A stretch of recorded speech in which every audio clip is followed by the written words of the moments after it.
Hello, everybody. Good evening. Welcome to the stream. It's me, DIGI. We're in X-Plane 12 tonight. We're operating American Airlines out of JFK. We're going to be doing some regional ops, just tipping my hat to people that are traveling right now, or that will be traveling, or that might be traveling. Just doing some regional ops, East Coast. So we're going to enjoy some default airports, and my aircraft is also default. This is the base 737-800. So I'm not going to worry too much about setups or things like that. We're just going to go ahead and enjoy ourselves and have a good time. Feel free to sit back and relax and enjoy. We're going to get started right now. Hey, hey, Book of Gaming. God bless you, my brother. Good to see you.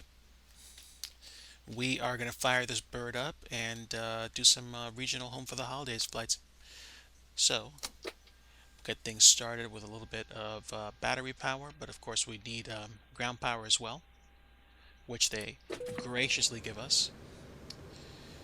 So you're going to hear some noise as this bird spins to life. And I'm going to turn the panel lighting up. We'll lower the panel lighting as needed. We've got ground power on right now. Let's make sure the ground power is what's set. And we're standby power. And let's go ahead and... Oh, right, this is the base, so the IRSs are really aligned.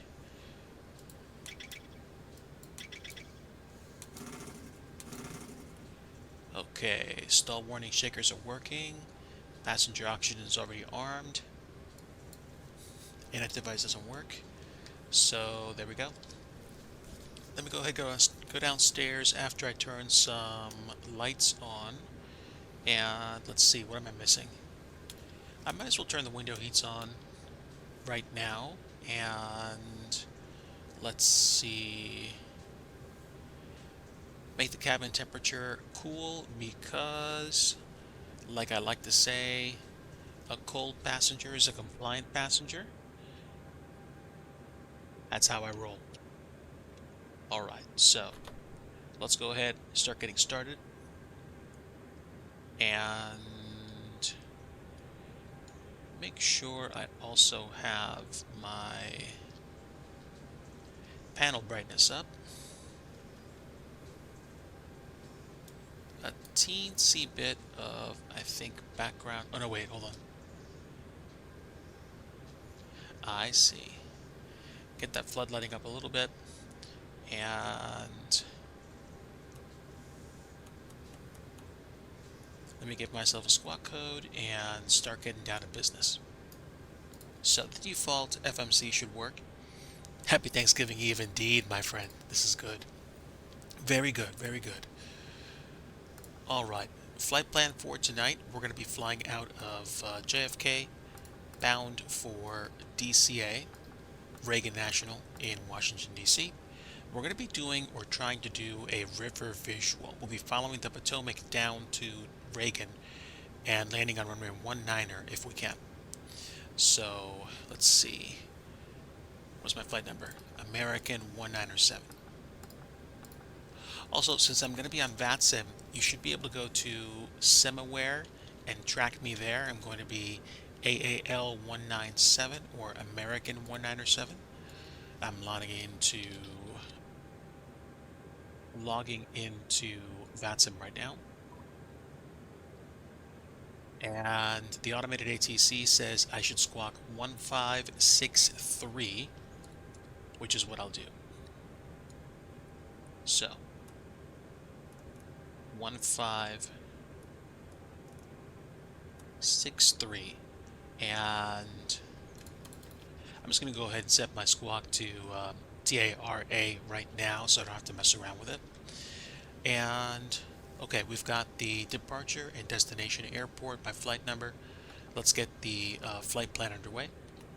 When we depart out of JFK, we're going to be departing on the... Actually, there is no departure that we're choosing, so it's just going to be direct. We'll be flying direct to the Robbinsville VOR. So I would imagine we're going to be taking off 22 right, which kind of works for me, so I'm happy about that. But I'm going to pick the JFK 5 departure, just so I have something to add to my system. Also, let me just double check that I actually can transmit on network. Good, good. Just touch that. Oh no, wait, it's a plane.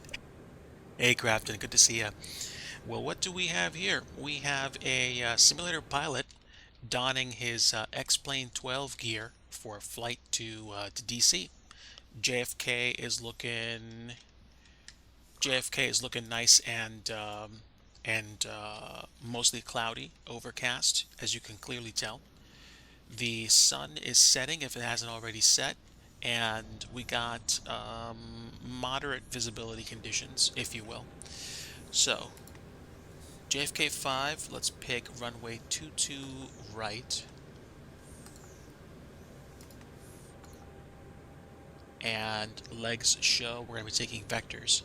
So, for the flight plan, we're going to be going direct to Robbinsville, which is Romeo Bravo Victor.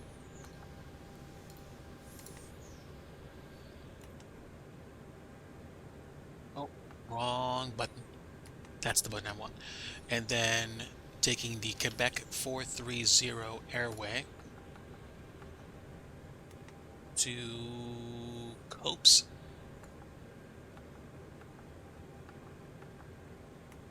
And then from Copes, we're going to be taking the Quebec 75 airway to Modena. Interesting.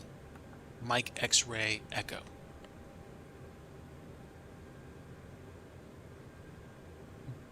I did like that joke too. All right. So we've got those legs set. Did I not do that?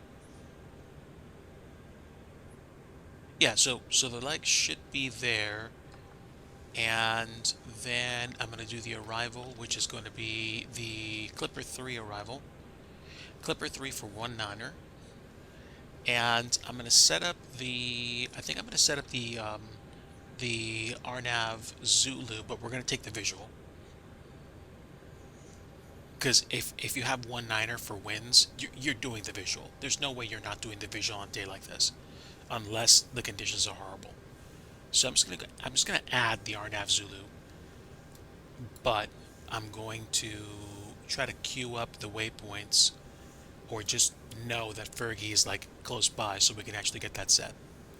So RNAV Zulu set with vectors, which means we're gonna have some stuff. Vectors out of JFK, but since we don't have any ATC at JFK right now, I'm going to just straight vector myself to Robbinsville. And you know what? I might wait to do that once I'm up in the air, because I'll just maintain heading. And then we're going to go to Modena, and then I think from Modena we're going to go straight to Eyes or Nuggy, because Nuggy is the actual first waypoint on this. Wait, how does that work? We said Clipper 3, RNAV Zulu, and it didn't ask us for a transition? I must have been out of the loop with flying the 737 and X-plane for a long time, so that's fine. That's fine. So let's see. Let me actually see what the let me actually see what the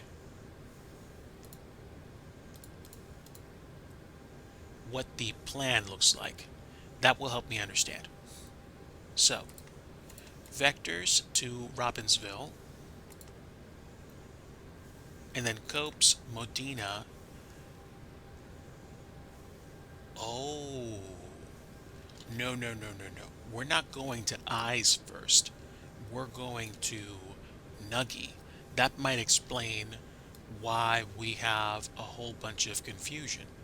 There's also a whole bunch of waypoints that don't exist. I am on VATSUP. Yes, sir. Welcome on in, Kev. Crafted, I'm doing the best I can today. Just enjoying some time off from work. for sure.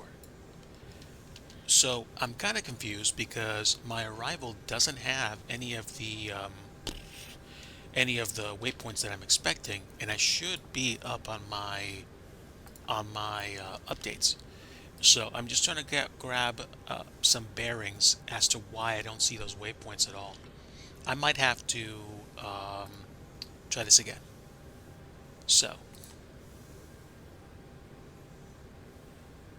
there we go. And then we pick the Zulu vectors. Now we execute. Okay, okay. Robbinsville, Copes, Modena. And then we go Nuggy, Troyes, Belay. Yes, okay, okay. Now I'm starting to see those waypoints line up. I must not have chosen the transition, which is a very easy mistake to make. But yeah, yeah, better than I deserve. Trying to take it one step at a time. We're flying real time because I don't know how to actually make real weather appear for a different time of day in XP, so it's going to get dark out soon, especially if I don't step on it. But from nays, we're going to do vectors, and you know what? I think I'm going to leave this as with discontinuities. That is correct, Craft and Fur. Correct. I am prepping for departure. And do I need to do anything for this? Transition altitude is 18,000. I'm in the States. Cruise altitude for today's flight is going to be flight level 320, which, really? 320? That's ambitious, I feel. How many miles is this flight? This flight is like an hour and change. I almost feel like bringing the altitude down somewhat, but you know what? This is a capable aircraft. We've got we've got a roughly 41 nautical mile direct to Robbinsville from the airport and another 41 nautical miles to Copes. So as long as we can get to cruise by Copes, we should be fine. This is going to be a bit of a parabolic arc, but whatever. Cruising at 320. So let's see if that actually, yeah, steep descent after SUNY. Where's SUNY anyway? SUNY, is it on the arrival? Where is it? Let's take a look. Oh, SUNY is on the Arnav approach. So yeah, yeah, this could present. Thank you so much, my friend. This could be a very interesting approach. Well, we'll try to get up to 320 and we'll see what happens after that. But we've got the cruise. Um, Descent speed's going to be 290, VPA of 2.5 degrees.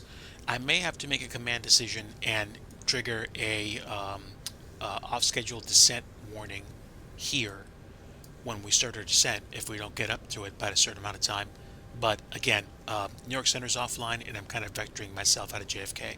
So that's fine. That's fine. Actually, that's pretty good for me for now. Let's go ahead and put this away and start figuring out the rest of the stuff. So, current weather at JFK is winds 250 at Niner, and the altimeter is 2971. So let's go ahead and tweak that. 2971. And when we land at DC, I think I'm going to go ahead and follow the rules for the RMP Zulu approach and choose a MDA of 491 feet.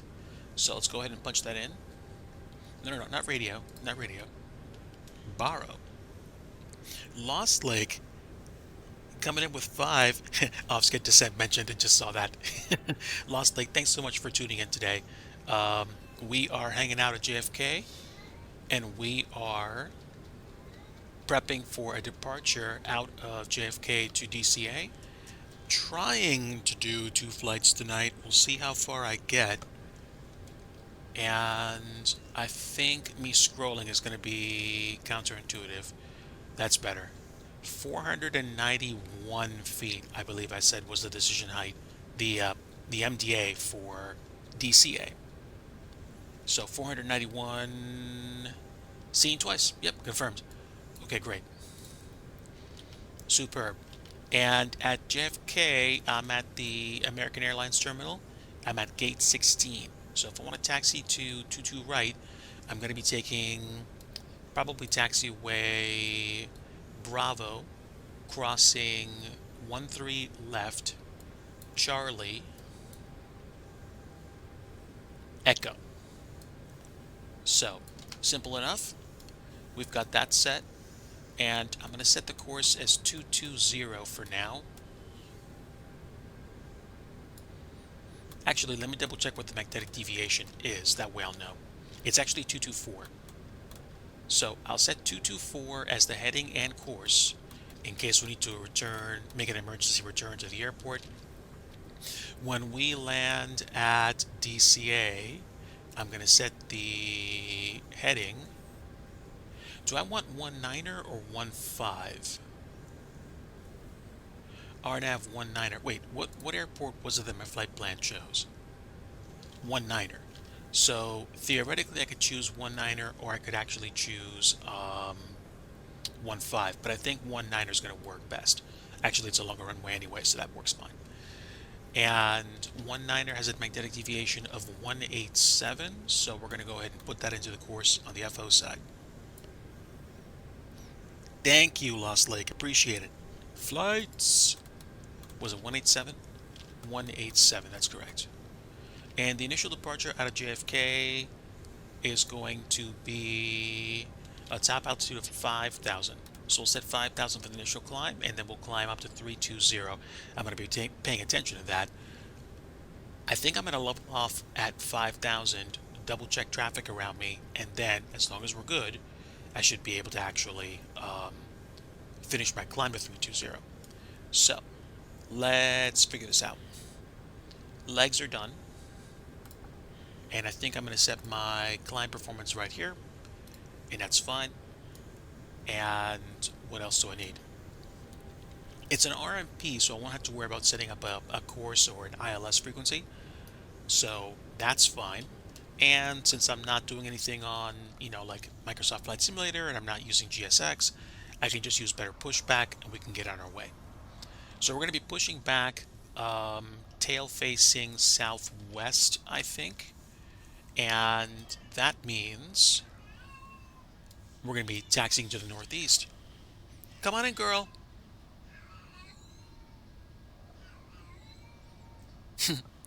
My cat's saying hello. Hold on.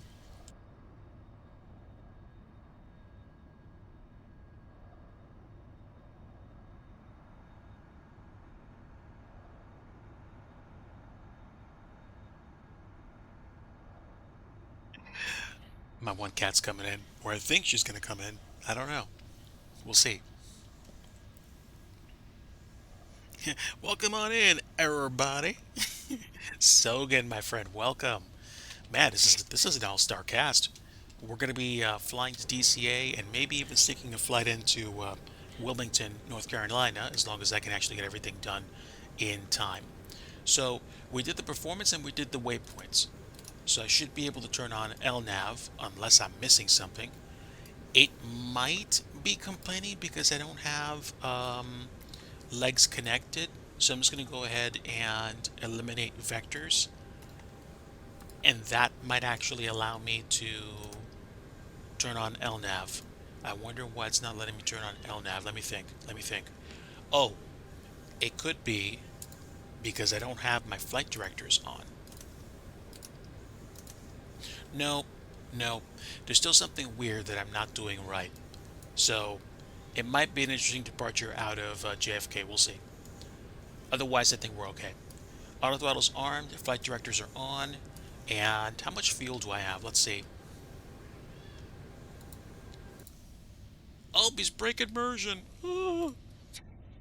It's all right. Let me just make sure I'm fully fueled. We're going to be taking 11,841 pounds of block fuel.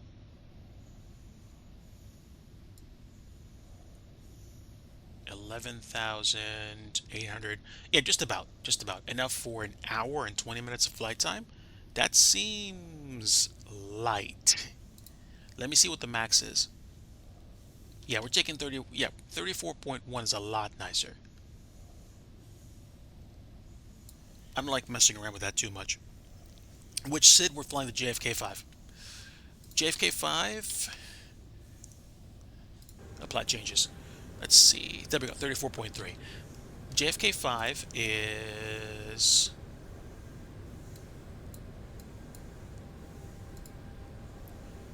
JFK 5 is a gateway climb, climbing a right turn to intercept JFK, radial 232 until 5 DME, then turn left. That's weird. Am I doing this right?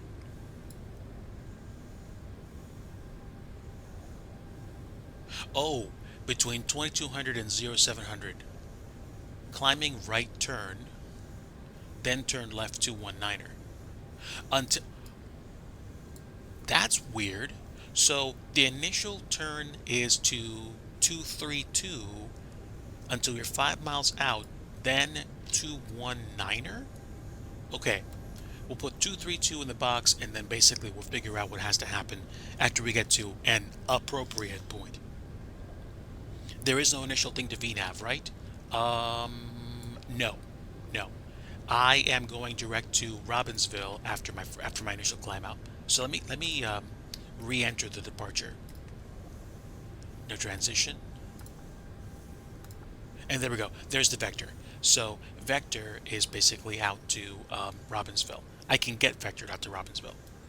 So I'm fine with that. And that's fine. We have the fuel. Let's go ahead and start turning other things on. My flow usually is yaw damper, and then I start turning on the fuel pumps. I've got fuel everywhere. And let's go ahead and zoom out a teensy bit. Give me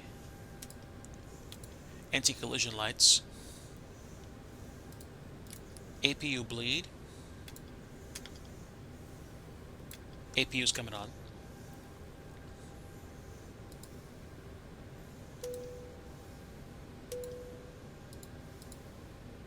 Bing bong, here we go.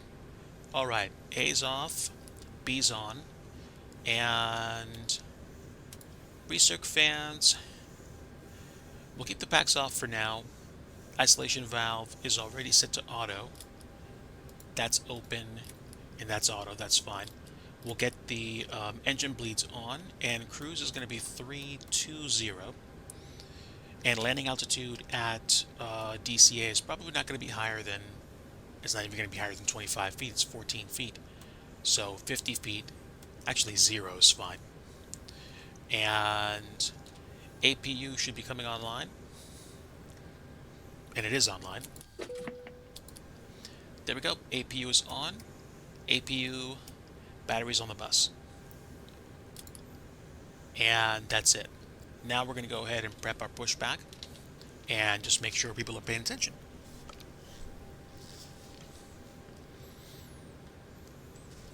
But yeah, we can go direct to Robbinsville if we want, but basically there's no like RNAV departure on the JFK 5. All right, now JFK. Does JFK have a CTAF frequency? I would presume they do, but I usually like to use what am I trying to say? Usually try to use Unicom, but ground is 121.9er, clearance is 135.05. General Aviation Terminal Unicom. I think that's CTAF frequency. Is 122.905 General Aviation? No, that's General Aviation. Duh. So, departure is 135.9. D8 is 128.725. Kennedy clearance is 135.05. I think I'm going to use 121.9er for ground. All right. let's get started.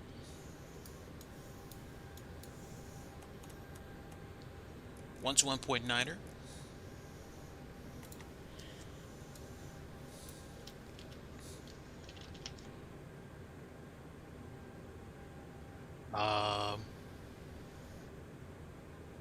Yeah, and there is no one, at JFK, so we're okay.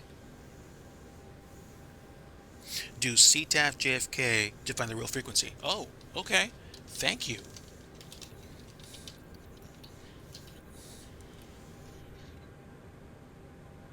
The frequency is 119.1. Thank you for saving me from embarrassment. We'll put in 119.1 now. I'm happy with that. I didn't even know that was a command. I guess I do now. Yeah, I was just checking it to tell you. Oh my word. Don't mess with the chain of command. I'm happy with that.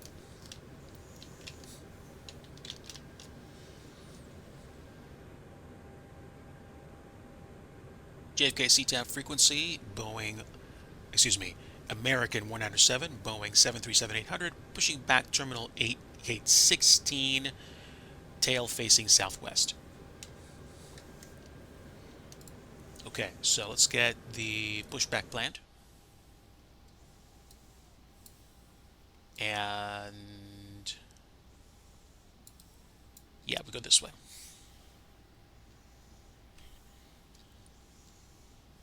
So that should be fine. Ground to cockpit, plan acknowledged. Call me through the menu when you are ready. I think that's it. Ground to cockpit, tow is driving up. All right, double check. We have fuel pumps on. The APU is running. We're on the APU. Fuel pumps are available. We haven't turned on any of the external lights just yet, other than the logo, pause, and anti-collision lights. The seatbelt signs are on all the way. A's off, B's on, and packs are off, bleeds are on. The flight plan is entered. We have the emergency return course set, the departure heading, and the course heading for the arrival into runway 19er at DCA if we take the RNAV. I mean, that's the heading for the runway, but we're probably going to fly the visual if we can at all. Okay, all doors and hatches are closed, ready to connect.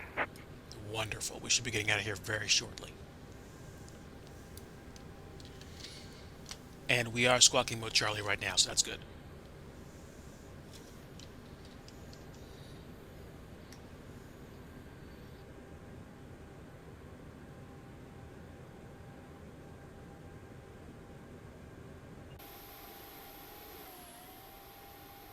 Okay, nobody's around.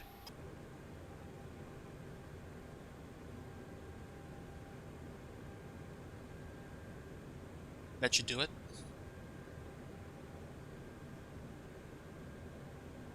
Alright, so at least one flight tonight. We'll see what happens. And bypass pin inserted. Release parking brake. We'll see what happens after we get out of, after we land at DCA. Which button was the parking brake? I think it was... No, it wasn't that one.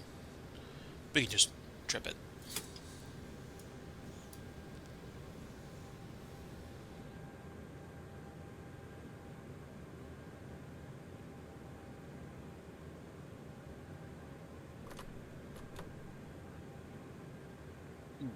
Fuel. We do have the fuel pumps running. I don't know why you're complaining. And I also don't know why we're stuck. This isn't the Zebo, so I don't have chalk set up, do I?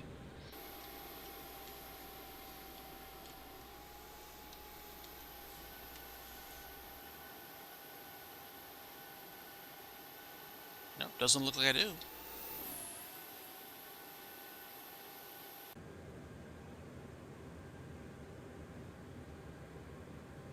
Yeah, parking brake's released. Starting pushback, and you may start engines. Alright, superb. I guess they were actually grabbing the front wheel. So, that's fine. Sorry. All right, let's go ahead and fire up the engines. Engine number 2.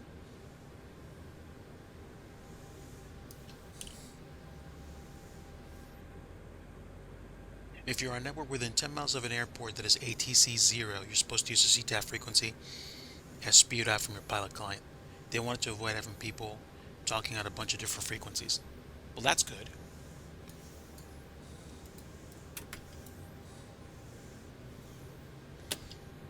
And we'll take flaps, probably flaps 5 for departure.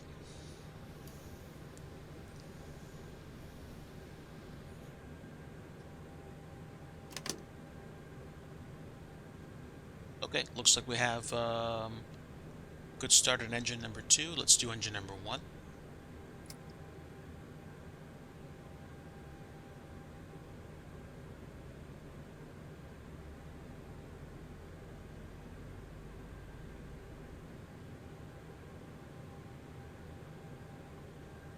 There we go. Engine 1 up. Time for some go juice.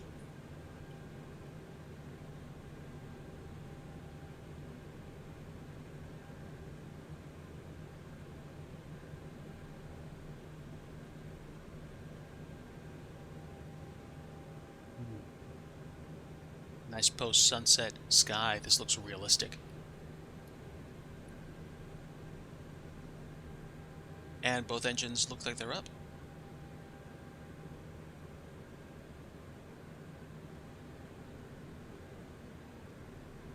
At least I think so. Let's get the probe heat on. Operation complete. Set parking brake.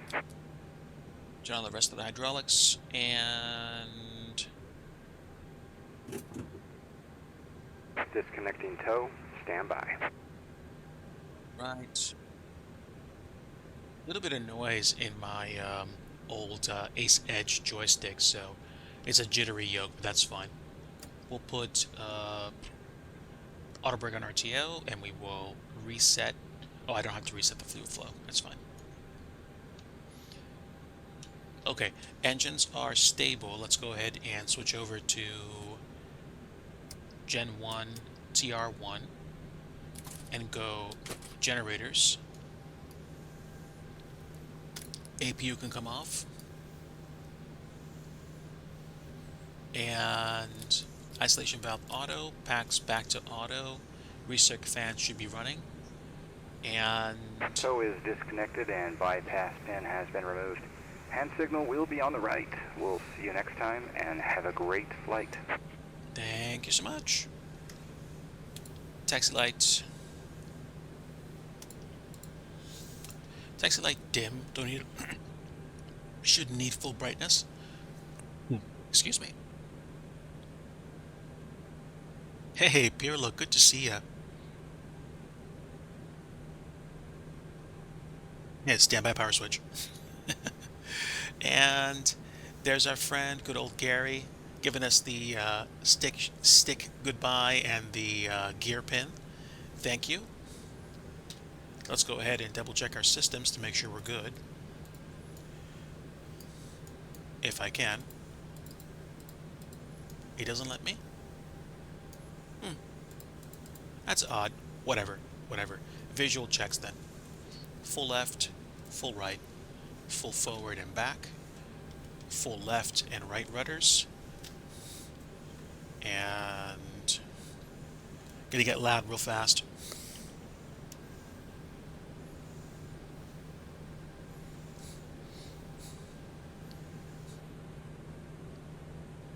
Who's Smutch?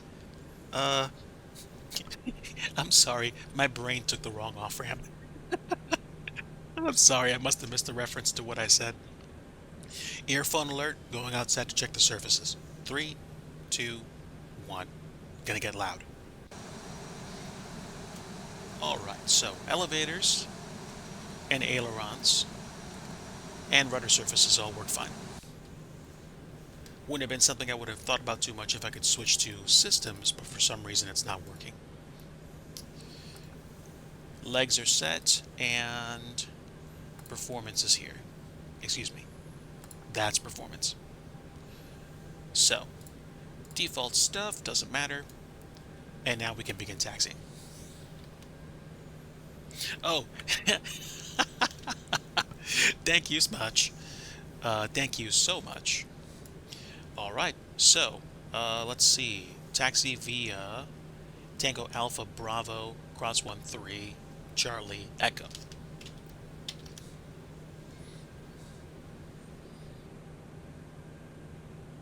JFK CTAF American 107 taxiing runway 22 right via Tango Alpha Bravo crossing runway 13 left Charlie Echo. All right, fair enough. Let's get the brakes unlocked. And I think it was this one. Yes, it was. Superb. Give it a little bit of the go juice.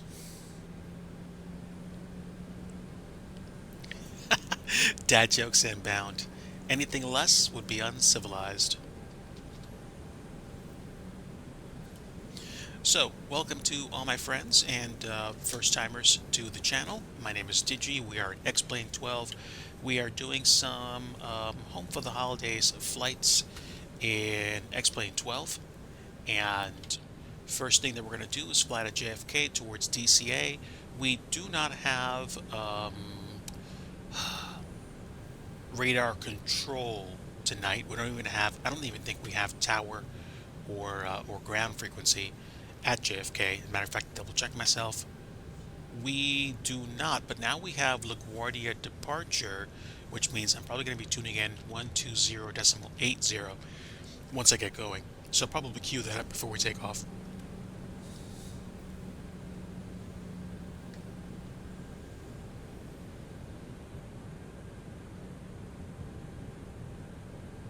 There is something so nice about taxiing in XP12. It's almost unbelievable.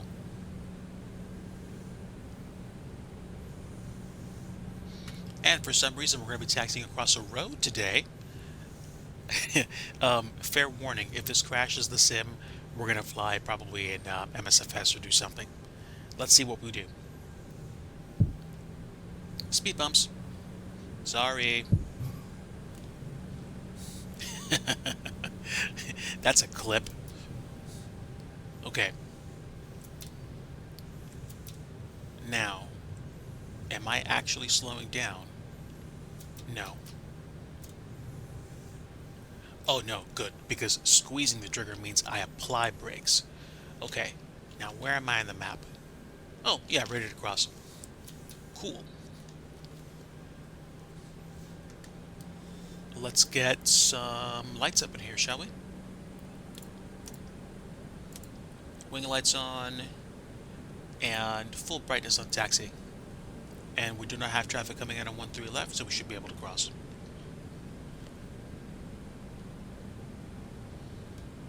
Yes, yes, actually. I would be willing to believe that 100%. I mean, we win overall because if one particular sim starts to exhibit issues, then, you know, competitors have a chance to catch up. So it is what it is, and I'm not worried about it. I've bounced back and forth between the sims in the past, so I like them both. They both have their redeeming qualities. They both have their issues. Any software program made by human beings will inevitably have issues, so that's fine. But I'm also grateful for being able to choose between them. I still have FS 2020 installed on my PC, but it's just for wrapping up some scenery development work at Lafayette, and then I'm probably going to be going full on FS 2024 dev come what may, because I feel like that's definitely a direction I want to go in. Now let me think, am I missing anything? I shouldn't be at the moment.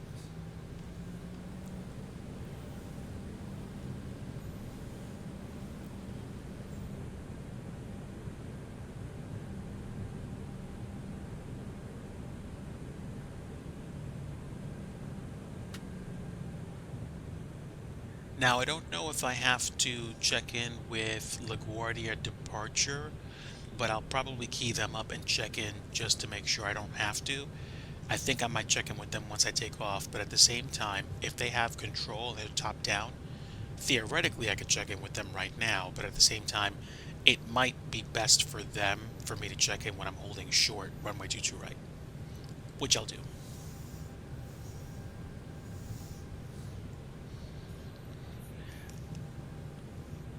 I have FS 2020, FS 2024, and X-Plane 12 currently installed on my PC. I did actually uninstall P3D a short while ago because I was starting to run out of space on my root drive. And I messed around with flight gear, I think last year for fun, and I was actually able to make it work, but it's not something that I feel is suitably prepped yet. So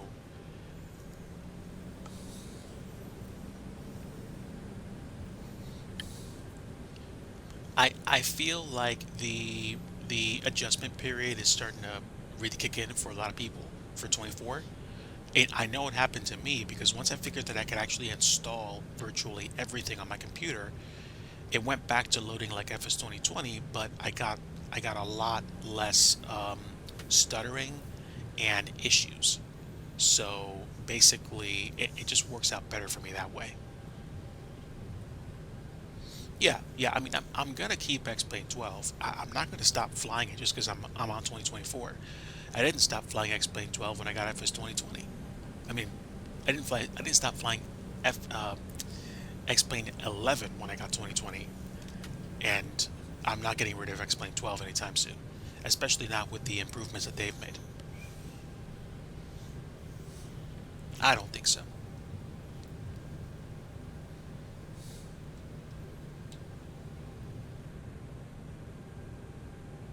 Okay, let's hold short, lock up the brakes, set the parking brakes, so to speak, and then we'll check in with departure. All right.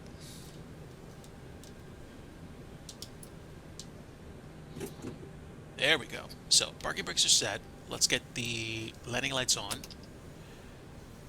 taxi light off, and let's see, wing lights, anti-collision light, strobe lights already on, logo lights on, and I think that's everything that I need from up here. Yaw damper, fuel pumps are going, Gen 1 TR1, we are on gens, and seatbelt signs are on, windows, probe heat, hydraulics are on, packs, isolation valve.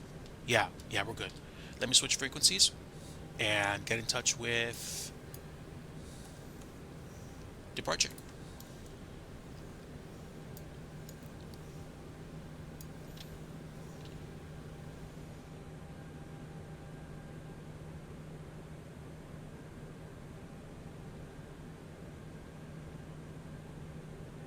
LaGuardia departure, American 107, Boeing 738 at JFK holding short 22 right, IFR to DC.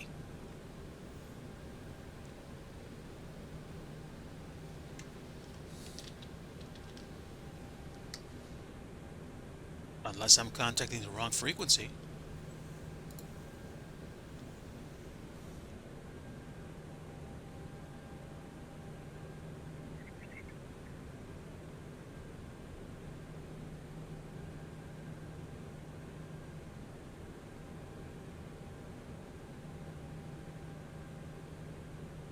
LaGuardia departure, American 107, mic check.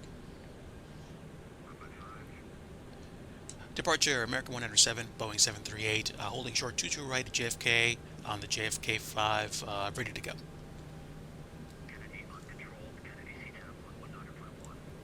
Roger. All right, so back to CTAF we go.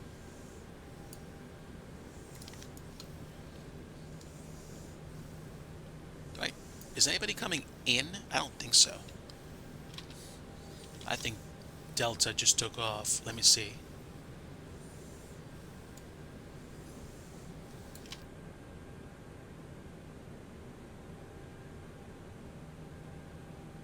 Kennedy CTAF, American 107, lining up and departing runway 22 right, JFK 5,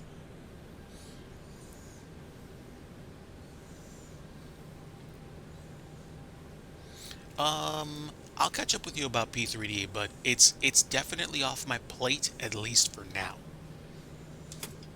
Okay, here we go. Chrono is on.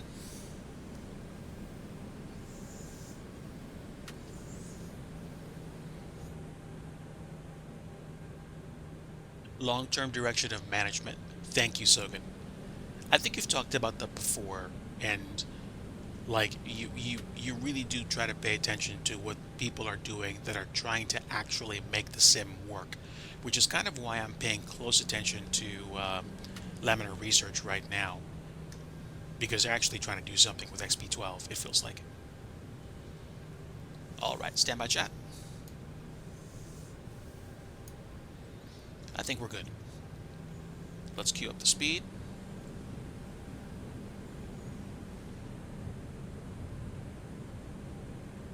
And let's go. Okay, full blast. Airspeed is alive. 80 knots.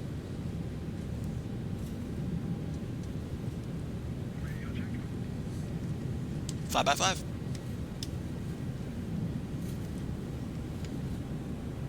And V1 and rotate slowly.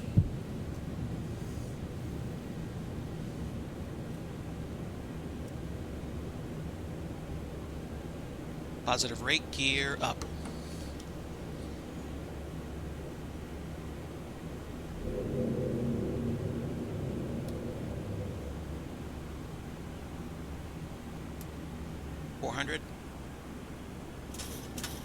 Command A. Autopilot. Give me flaps 2. Excuse me. Flaps 2.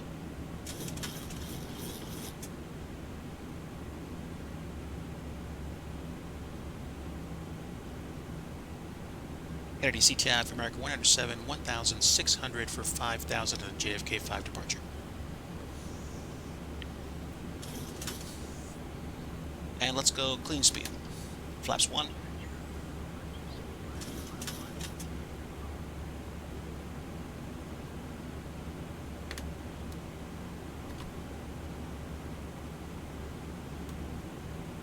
Okay, so let me go direct to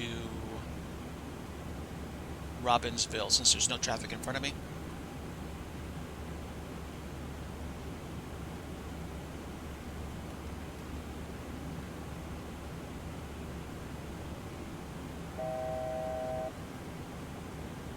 And we'll leave the landing lights on for now. Okay, now I'm going to switch over to departure.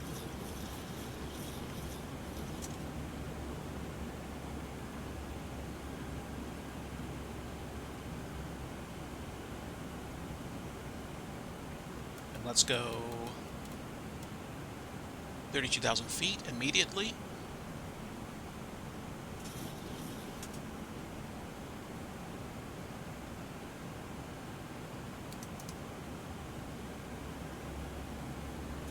LaGuardia departure, good evening, America 107, 5,000 on the JFK 5, climbing flight level 320.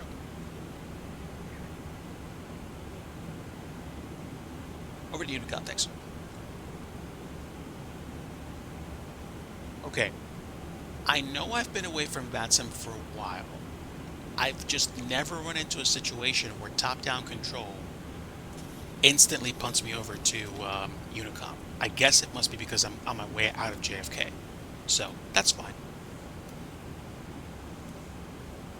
I think I'm going to have to reread the manual again.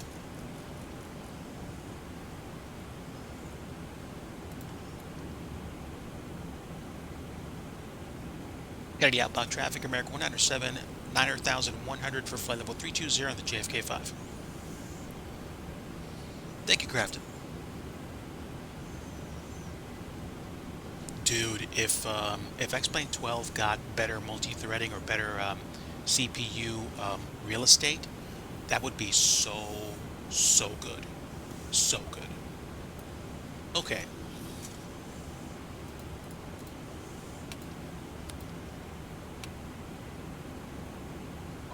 right.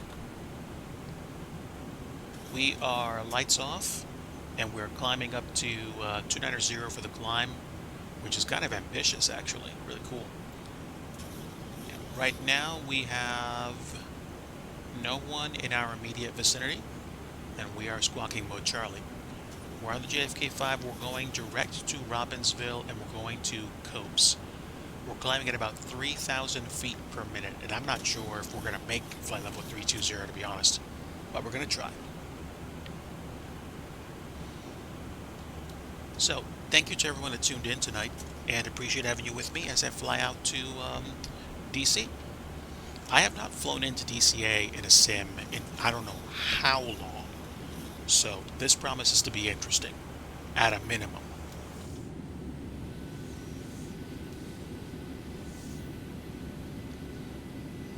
So we are on the way out, and I think we just crossed over Sandy Hook.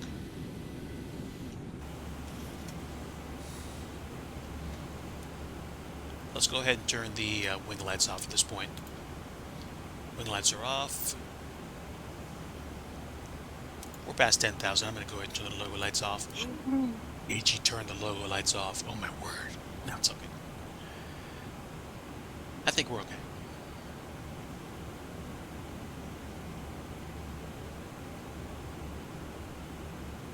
That dusk sky is looking real pretty. So nice. Look at that. I'm almost glad it took me a little while to get up in the air, because I think I might have missed kind of like cresting through the clouds to see this. TAT at almost transition altitude is 3C. We don't have any precipits, so we're okay. And now we are transition altitude, so I'm going to go ahead and hit standard.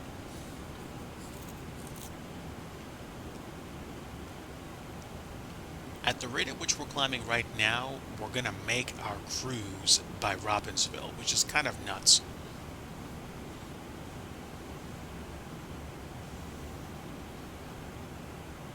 Yes, yes, Kev. I think you're correct. I think I handled that wrong, and I'm grateful for their patience. I was under the impression that since I was under their umbrella, that I was automatically being handled by them, but if they're only dealing with LaGuardia departures, then I guess that makes sense. I'll play it by ear going forward, but that's a pretty good point. If I'm not a departure out of LaGuardia, then I'm probably not going to have to handle them.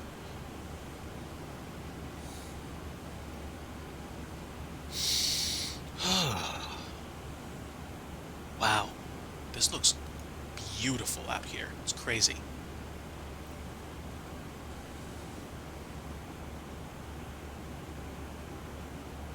Okay, so we're not going to make 320 by Robbinsville, but we should make it by Copes. And top of descent is immediately after that. So let's go ahead and make sure we have our approach data set. Oh, I don't have a approach ref page on the default FMC. That's fine. I will get myself acquainted with the thingamabob. Oh, I think we're going to be flying into DC Center again, so let me make sure I have that keyed up. 133725.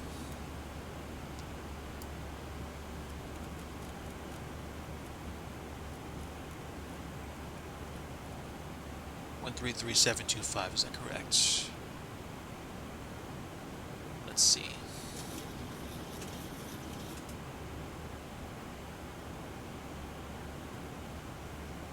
Yeah, 133725. Yeah, I'll get jump scared by the contact me beeps, and then I'll switch over.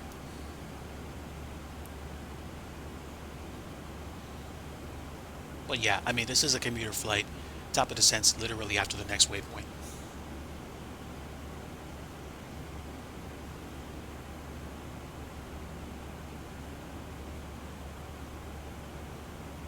I tell you what, though, they're not resting on their laurels. They're kind of making us, learn more.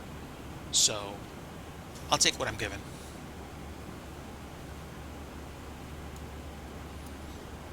so nice out there.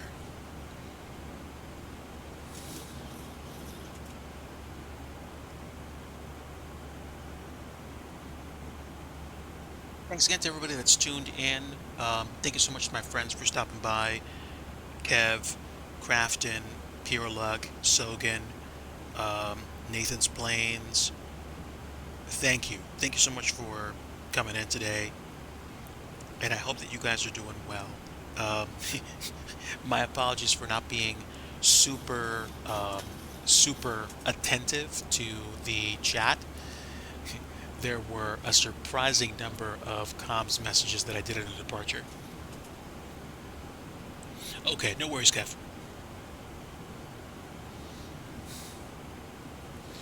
We do not have any traffic between us and the next waypoint, which is neat. Actually, we should. That's a little weird.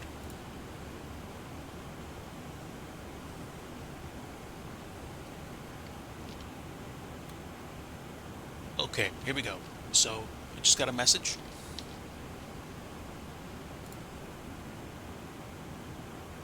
Okay, any controller for your departure airport, AT7 line, we may receive automated guidance. New York Center advises cross cope at and maintain 220. So, copes at 220 means I'm actually going to begin my descent before I even get there. So, guess what we're going to do? We're going to adjust our cruising altitude because I think in the next 2-3 minutes, I'm going to have to come back down. Wait, is that right?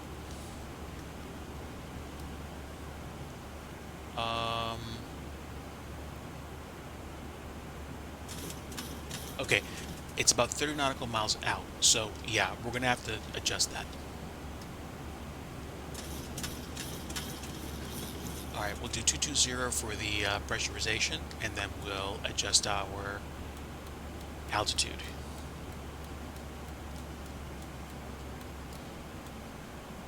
Okay. 220, and now I think we're going to start coming down automatically.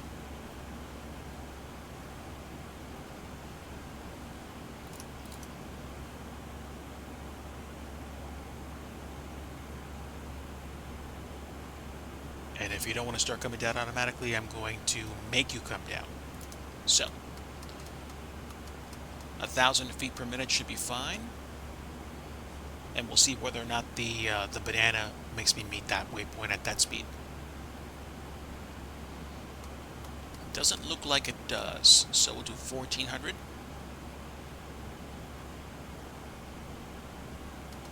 1,600.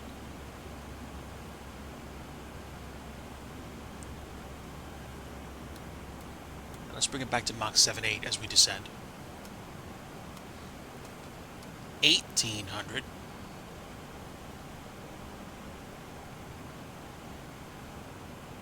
Have a great night, Craft, and thanks for stopping in. Hope the motherboard fix takes care of you, Sogan. Let's do 2,000 feet per minute.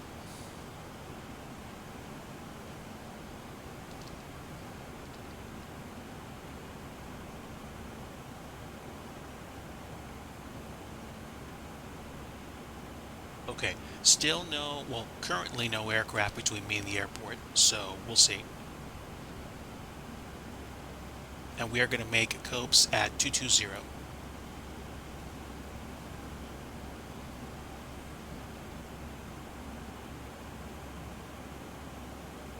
This is kind of one of the reasons why I simultaneously like and don't like streaming VATSIM flights on anymore, because I like the degree of difficulty, especially on short sectors like this, but I also don't like not being able to pay attention to chat because, like, for example, conversations or requests, they kind of, what's the phrase I'm looking for? They get deferred in the middle of like me doing 2 or 3 things, keeping up with the aircraft, all that stuff. So, as much as I like flying on VATSIM, sometimes it's less than enjoyable for me. and I'm not a huge fan of it all the time. And I'm not talking about VATSIM specifically. I'm just talking about air traffic control in general if I'm streaming.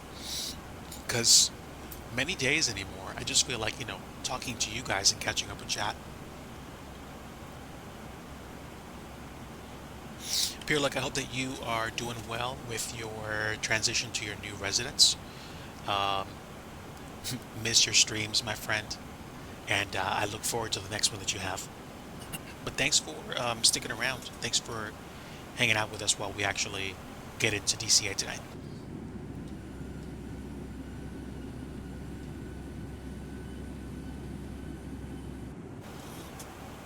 It's interesting that the paneling reflections show up on that window, but I guess that's part of the aircraft window SDK, if you will.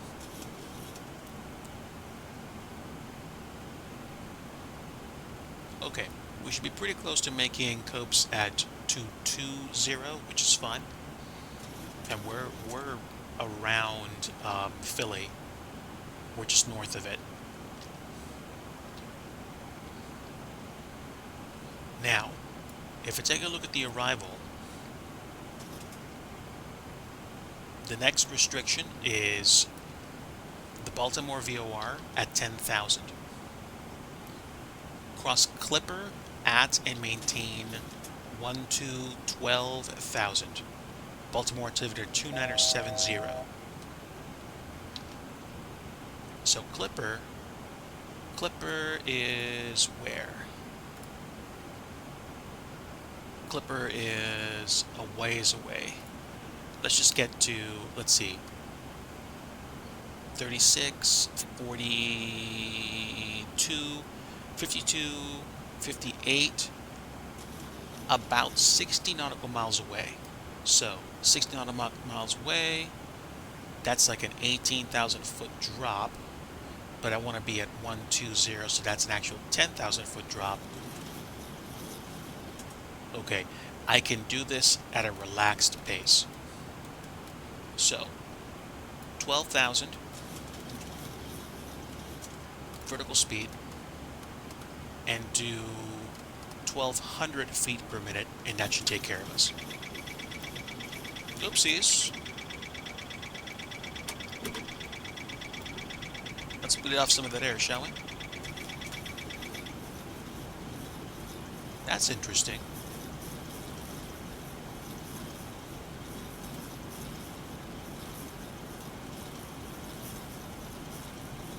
What is the indicated speed?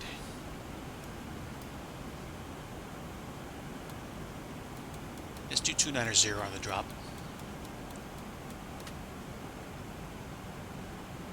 Yeah, we're below 270 anyway, so that's fine.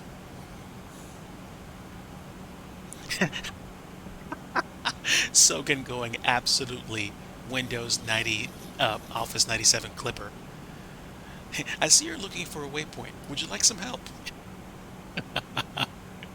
Uh, don't ever change, Sogan. Don't ever change. That was perfect. Okay, so I figure 60 nautical miles. Like, we're going to be Clipper. Actually, you know what? We can probably do 600 feet per minute at this point and just chill.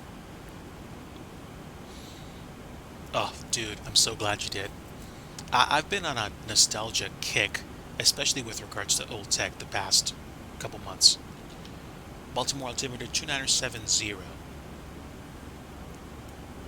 We're almost there, but since we're descending anyway, I'm going to go ahead and take us off of that.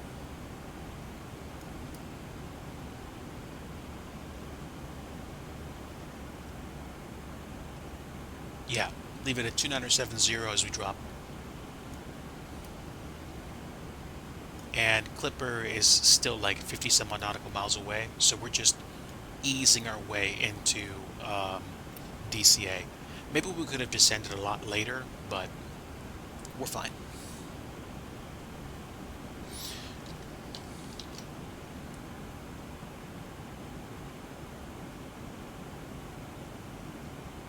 Still absolutely nobody between me and DCA, so we're fine. I have such a shallow descent right now, it's not even funny.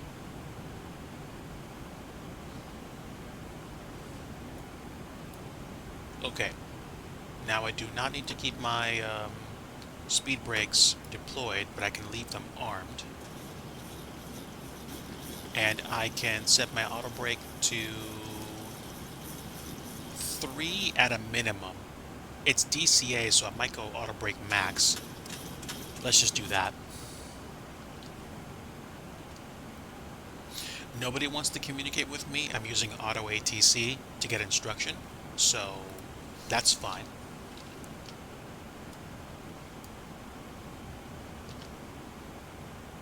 Where is Clipper anyway?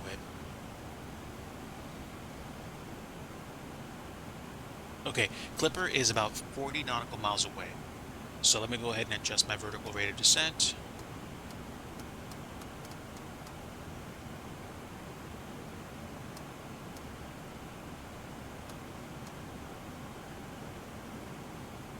At 1,000 feet per minute, we're going to make Clipper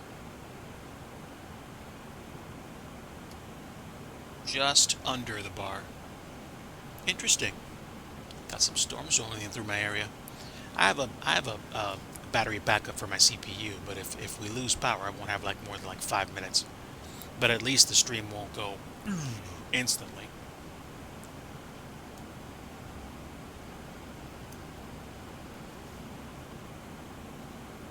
Okay, so unorthodox departure out of JFK and unorthodox arrival into DCA, but we're making do. We are under transition altitude. I'm going to go ahead and toggle my logo and wing lights just to get some extra visibility. And yeah, we're fine. We're fine. Leisurely descent into DCA. And let me see if I can queue up the river visual at this point, because I would be curious to see that.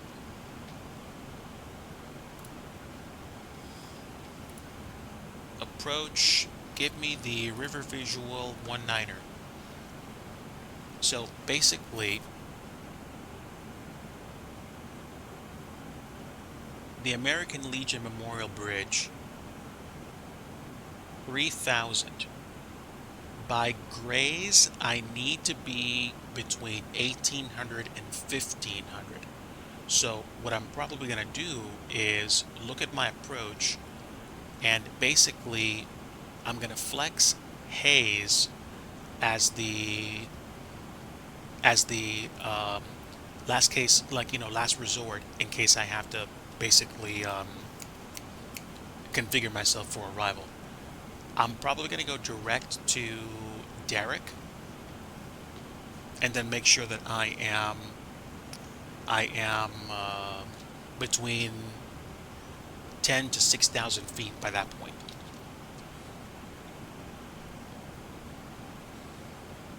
Okay, so we're doing okay. We're descending slowly, but we are descending. And yeah, there's nobody in front of me, and they're just letting auto ATC take care of me. Now, just so I have it, I'm going to go ahead and get the CTAP for DCA right now. Oh, CTAP for KDCA is also 119.1. That's fine. I'll double check that, but we're okay.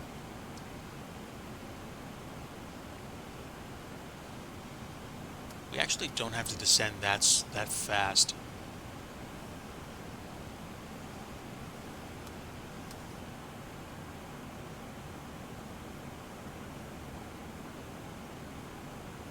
.800 feet per minute.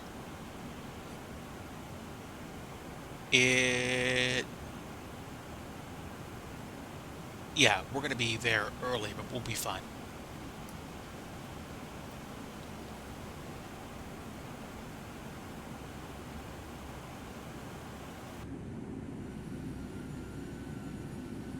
do see some ground, so it's not totally overcast. There we go. Potomac approach 119er85.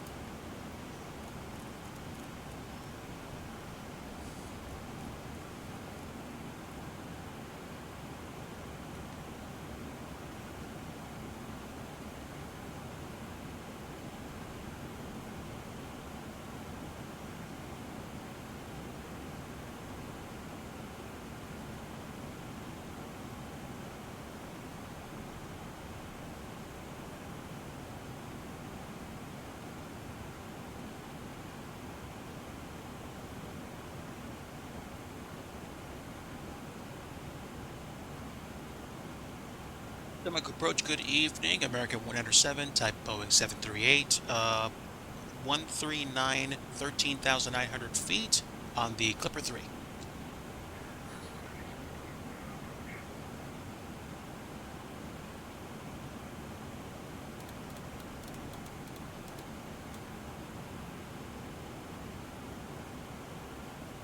Thank you. 2970 altimeter, descending 10,000, going to 250 knots for American 107.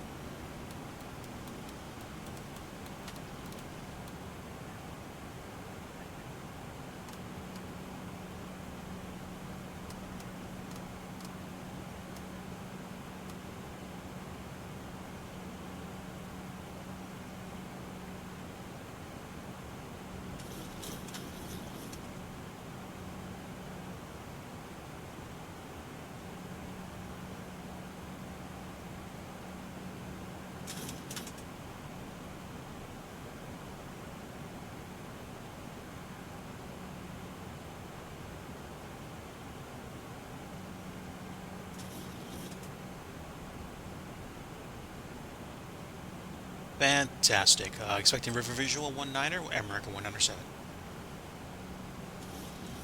Okay, so they gave us river visual, which means I need to make sure my waypoints agree. Um, you guys might not actually not be hearing any ATC, and um, it's something that I'd like to correct, but I'm also going to focus on the approach. So,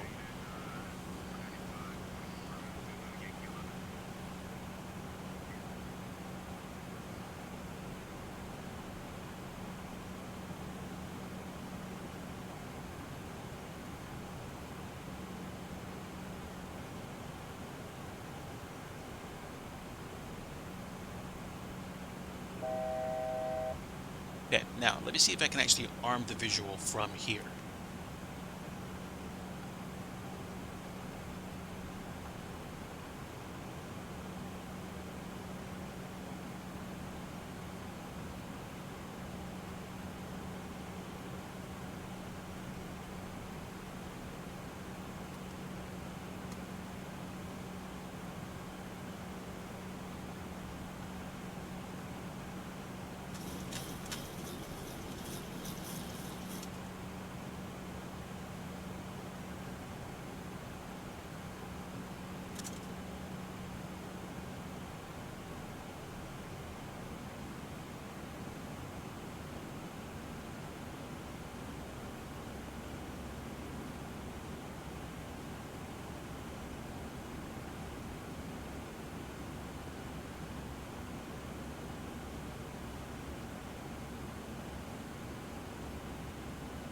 Wave 1 right.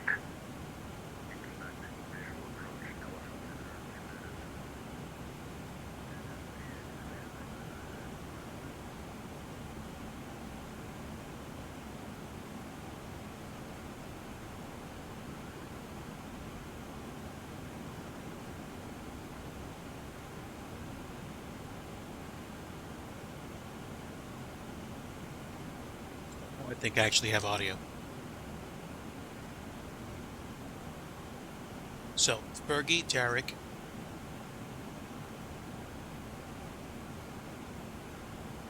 By the time I get to Derek, I should be following the river anyway. And then basically 1800, 1500, 900 for the Key Bridge.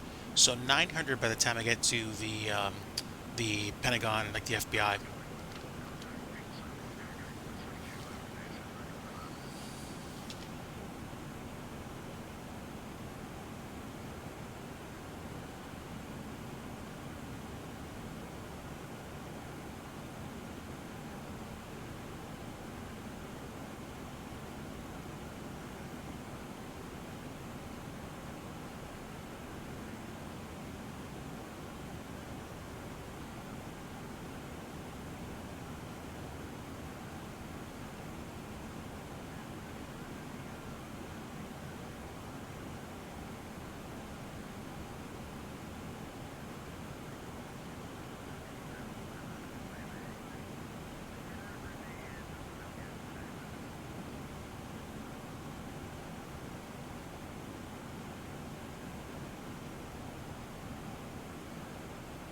Jam-packed night.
DC Center is fairly active. That's kind of cool.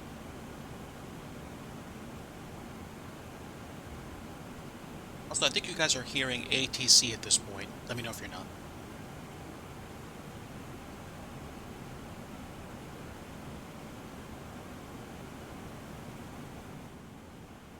I'm just tweaking the volumes a bit.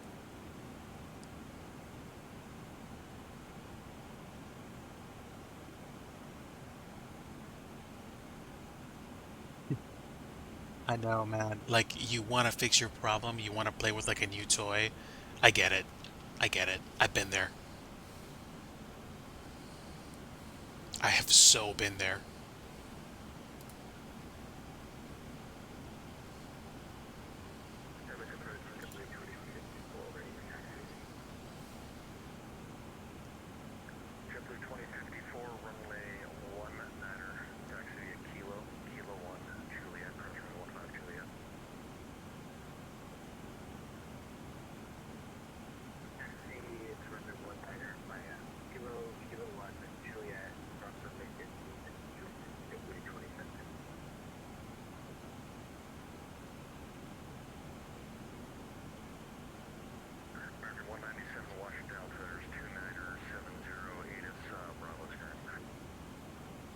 Thank you for Bravo, American 107.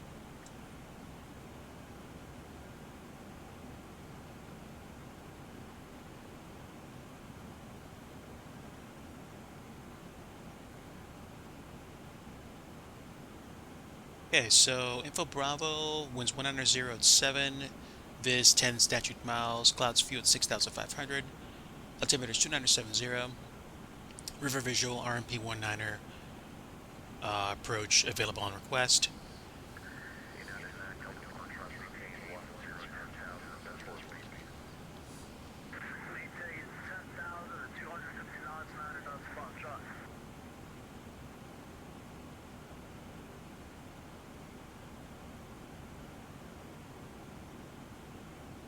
Now the river visual, probably going to want to make sure.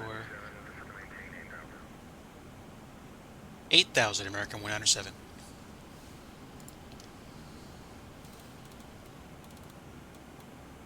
All right, let's step on it.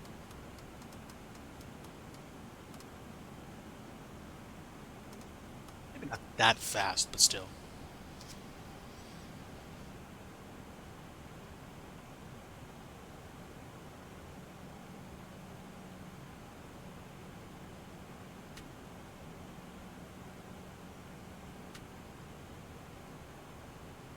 I do hope that gets resolved for you, Silken. Really do.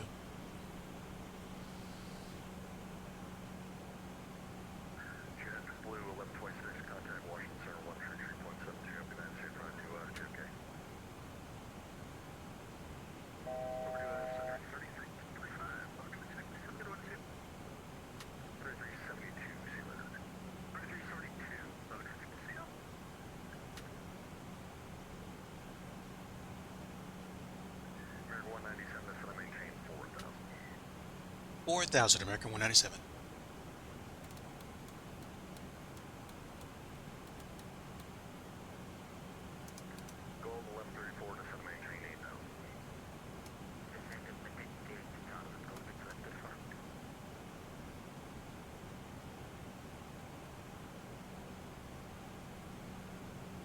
They're definitely coming into the DC area. And stuff's going to happen really fast.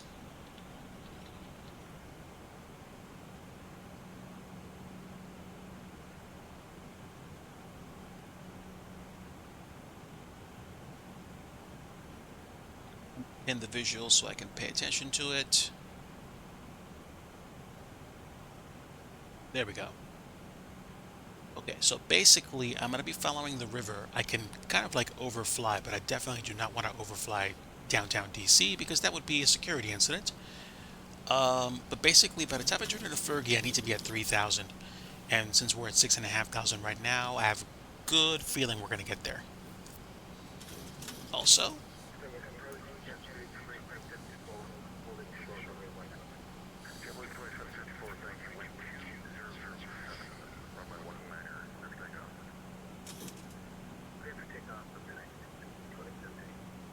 lol.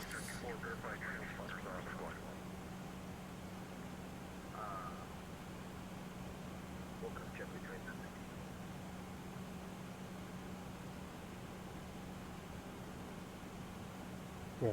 1,800 feet per minute. We should be good.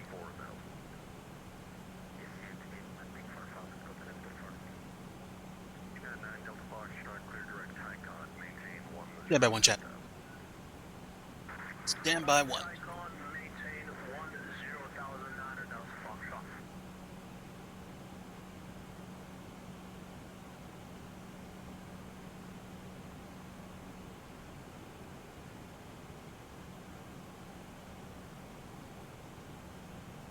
Curious cat.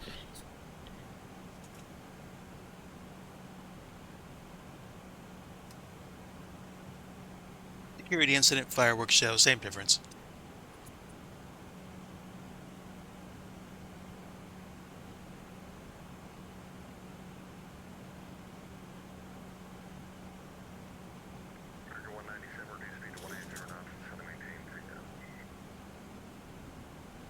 Down to 3,000, speed 180, American 197.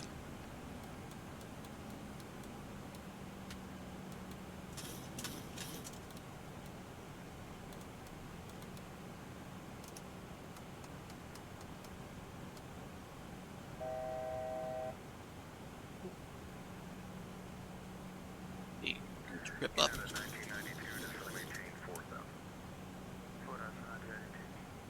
Test lights.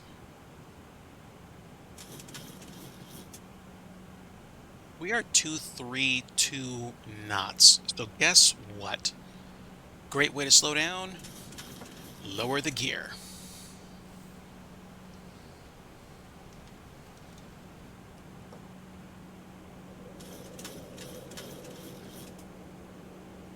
And that'll also get me configured for landing.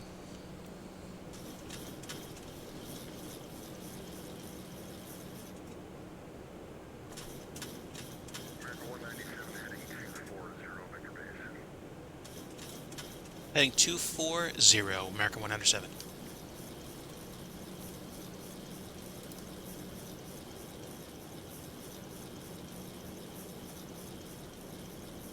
We'll take flaps 1 and 2.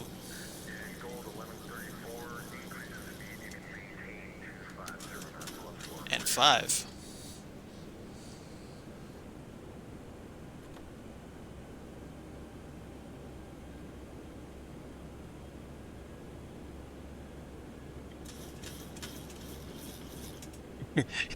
the, the brightness of the sim, it's taking me some getting used to.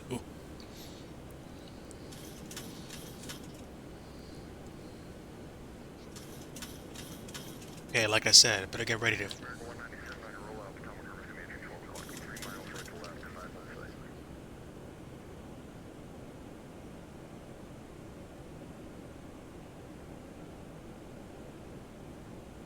River Insight 197.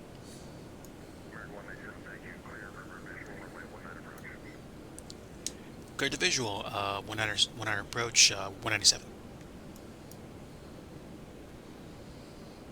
Alright.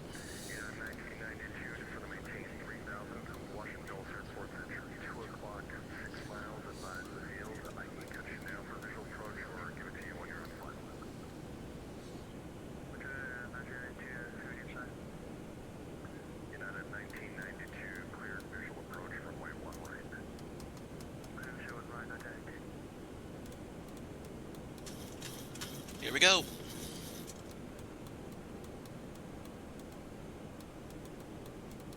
I'm gonna get to Derek first and then make my turn.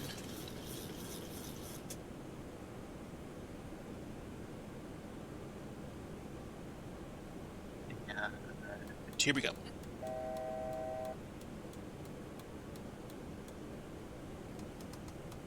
Alright, gonna go kind of sterile as we get ready to party. Give me 170 knots. Flaps 15.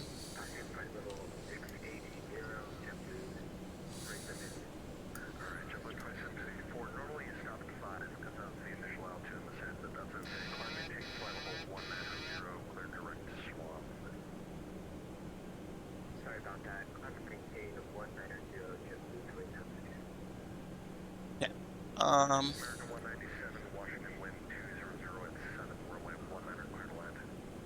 Clear land 19er, American 107. Alright, this bird is mine.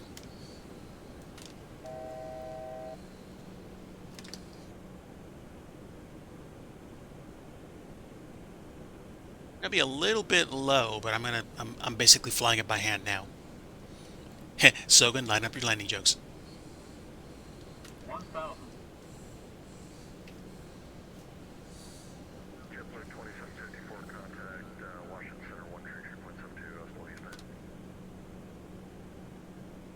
Contact 22 center on 122.72. Goodbye. Shipping traces. United 1992, Dulles wind 2903, runway 1 right, clear to land. 1 rocket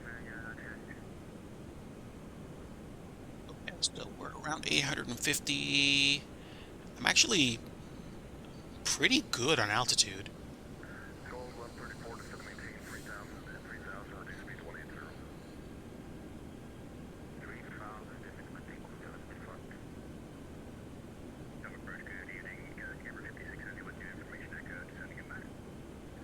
Camber 5670, Potomac approach, hello sir, the Dulles information to echo, altimeter 2973, descend via Hyper 9, runway 1 right, expect, ILS approach. Here we go. Dumb ride. You got it, Camber 156, descend via Hyper 9, 1 center, expect ILS approach. Expect ILS 1 center, descend via Hyper 9, right above, we had echo on board for Camber 5670. Thank you.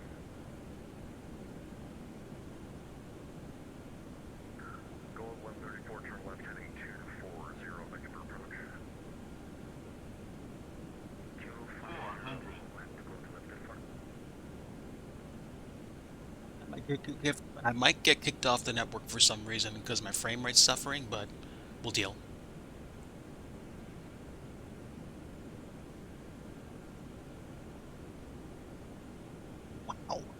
stutter. Lights are on. Here we go.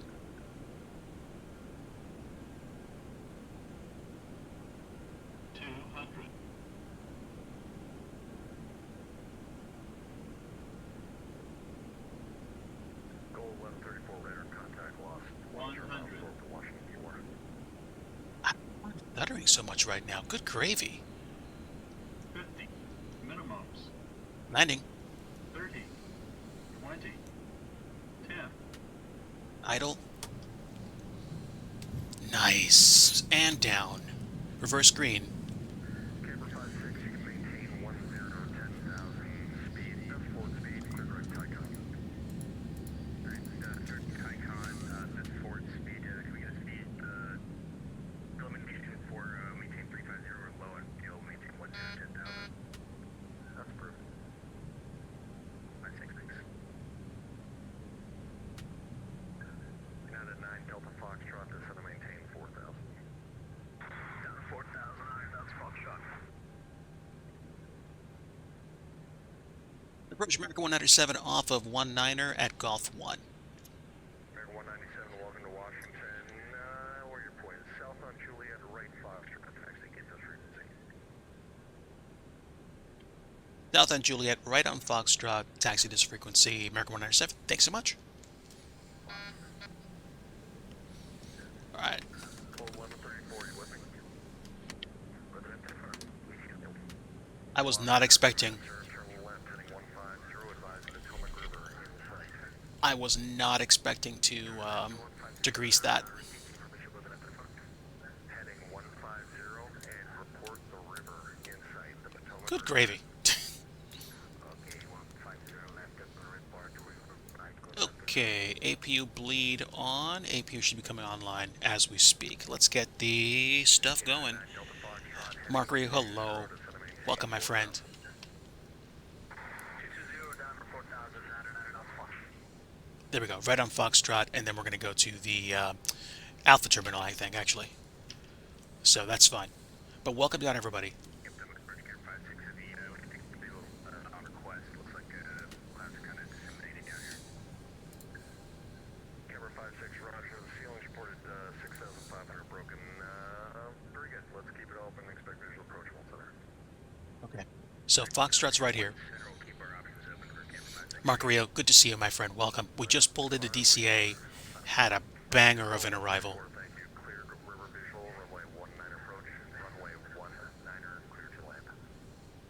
Clear visual approach. Runway 19 to go to the 1190, excuse me, 1992. Welcome to all section runway left and high speed. What's the gate, sir? Charlie 27,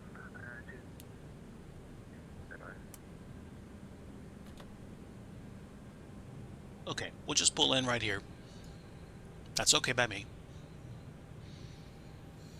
And if I take a look real fast, there is nobody there, so I'm going to go ahead and pull into that terminal. United 1992, thank you. Left on Juliet, right Delta. Gate this frequency. Excuse me. Straight on Delta, so straight in on Delta. Yeah, Charlie just made it. 27, left, thanks for flying.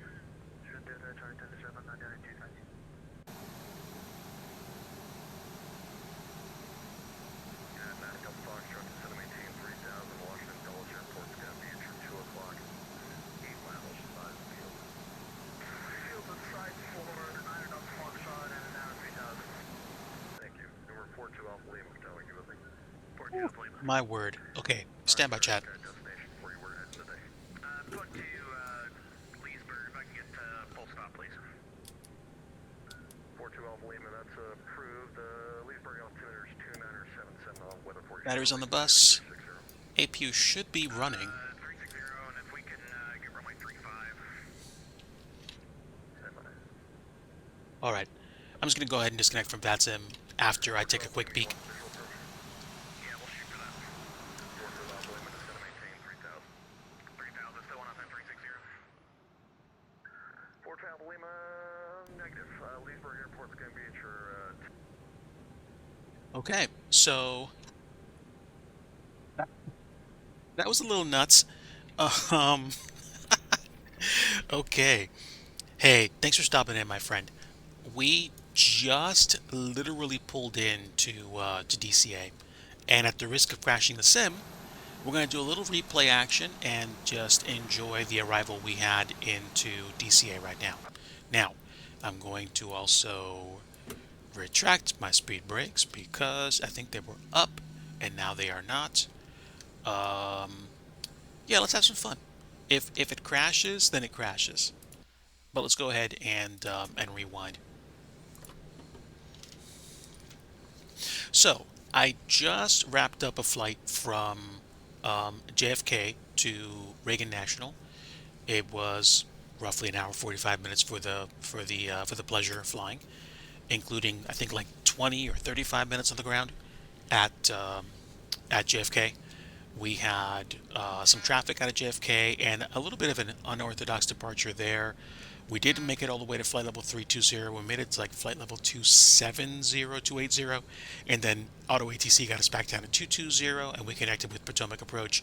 They got us lined up for the river visual. I gotta tell you, that's the most fun I've had flying an airplane by hand since the expressway visual into LaGuardia, and I haven't done that in literally a couple years. So that might be the next place I go to. Right now, I'm just enjoying the fact that we actually landed like we did 10, at at at DCA.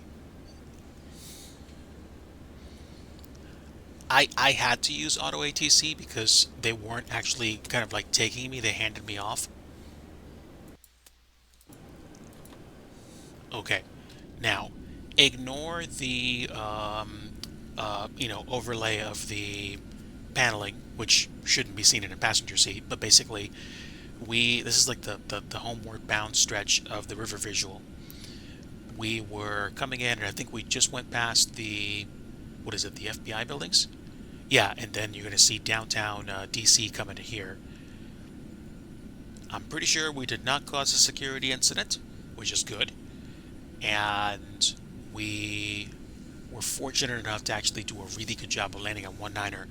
I was expecting to either float or really screw up the landing on that, but we came in shallow and basically just kind of like danced over the top of the you know landing lights and had a good time. I had a good time. Lincoln Memorial, that is correct. So what I want to see is exactly where we touch down. So I might actually go external view for the arrival. It's going to get loud, fair warning. Or maybe not that much, but yeah. Oh yeah, we were low. Um, oh wow. We legit touched down.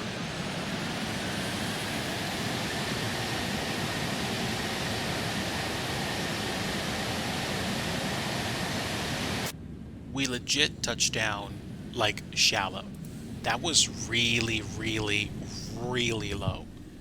I should not have been that low on touchdown, but we made it. Thank you. Thank you.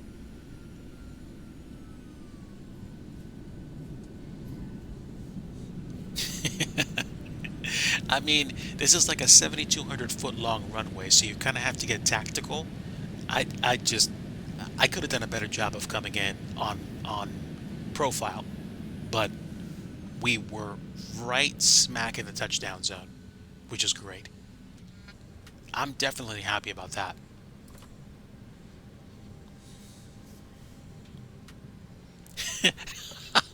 He said you didn't break federal law. Listen, I'll take that compliment and run with it. Thank you. So again, roughly about an hour and like 10-minute flight to DCA. What time is it right now? It is going on 6 o'clock. Let me think. Am I gonna do another flight? If I'm gonna do another flight, it's not gonna be with ATC. If it's gonna be a short one. If it was gonna be a long flight, maybe, but I'm I'm good with ATC for tonight. Not necessarily because I don't want to fly with ATC, but because I want to want to pay attention to people more, but we had a nice time. I'm definitely a fan of the graphics in the sim. The new weather system seems to be tied almost exclusively to real time. Either that or I don't understand how to make it work. So I need to spend some more time kind of understanding it. I could make it so that just use historic weather or just set some default weather if I'm not flying on VATSIM and I just like choose to go somewhere or do something. So that's fine, I guess. Also, no parking lines here. So let me just finish the flight. I'm gonna go ahead and turn off the taxi light and turn off the wing light. We have APU running, and now we should be okay. What is that up top? What does that say? Standby power off. I'm running in the APU. And that should be it. We should be able to shut down now. So, engine 2, engine 1, and we are done. And let's see. All right. Flight attendants, disarm slides, cross check, stand by for all call. Okay. Jetway's coming in. Ground power is on, which means I can now turn the APU off. And we can also turn the fuel pumps off. Fuel pumps off, yaw damper off. Probe heats off, window lights off, and hydraulics can come off,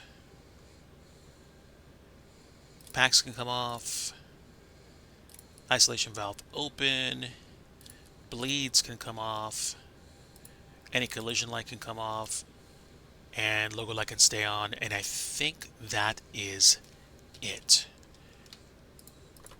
Wow, you're bright. Okay, so chrono is done, and that was an hour and 8 minutes for the privilege.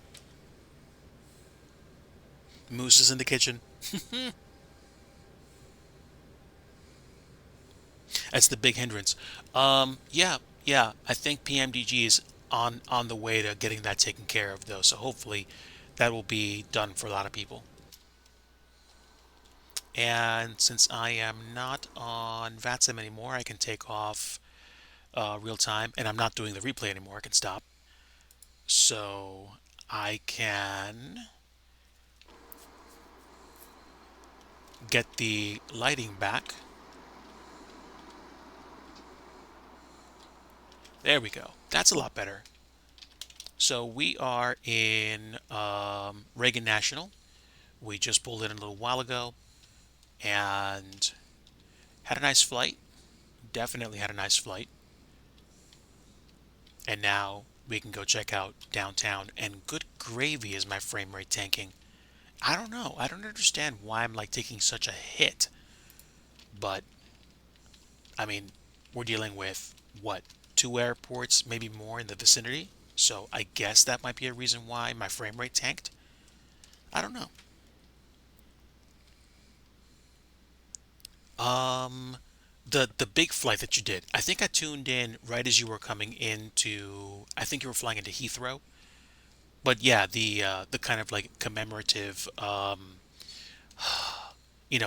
the pond east because there wasn't one. That's right. That's right. Yeah,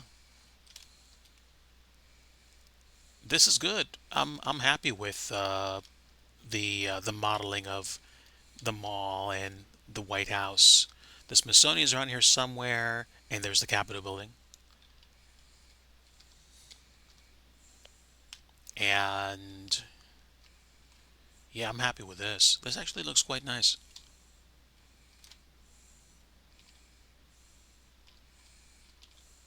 Yeah.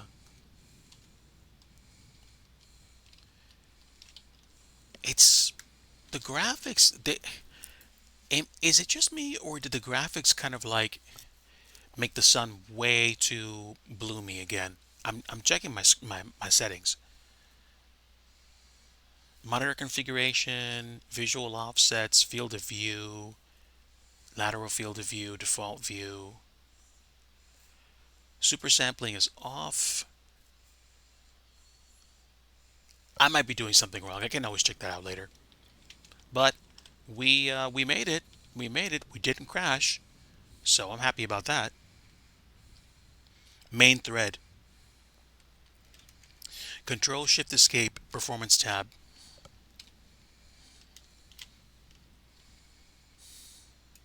and see what's getting it.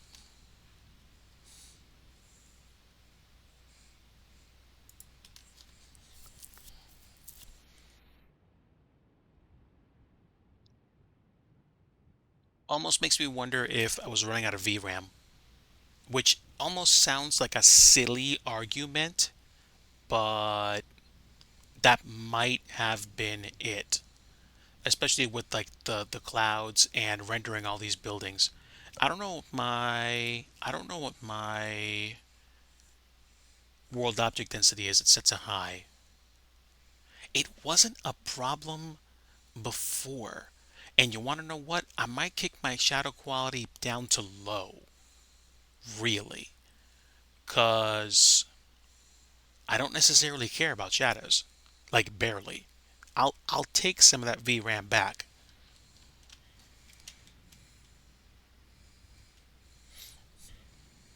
Okay, okay. I'm not gonna put it past it then. Always possible that something could have happened. So there's the Pentagon, and here is the airport. I'm happy with this for a default airport. Really happy, actually. So, is what it is.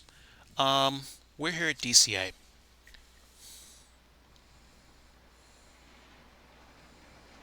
Hey, you just brute force your way through the problem. I've actually used like lower resolution textures in FS 2024, and I've actually done pretty well. Um, let me think. Where are we right now? It's about 5 past 6. Um, do I want to do a flight to Wilmington? I could. Um, it would probably take about as much time, but I don't have to do it. I do not have to do it on on VATSIM. I'm not going to. So let me plug in live traffic and see what it looks like out there.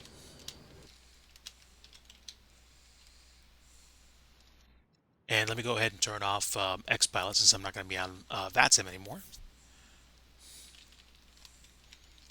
Let's see. Is there anybody here?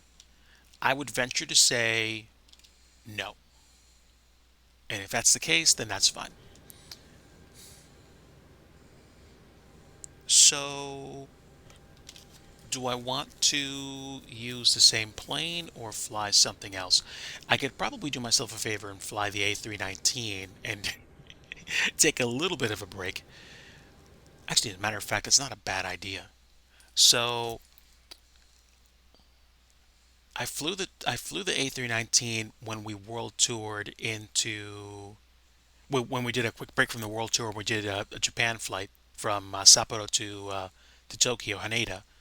So let me actually take a look. What liveries do I have? I should have an American livery, but I think I can also just as fine do a Frontier. Frontier with CFMs. Allegiant? Nah. We'll take the Frontier. And let's see, real weather, excuse me. And oh, they fixed it. So conditions as of 2 hours 47 minutes ago use sim time, not real time.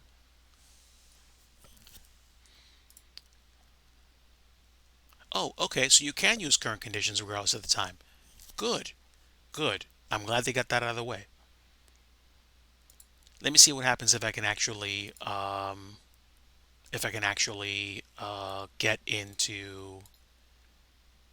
get out of DCA in the tow list.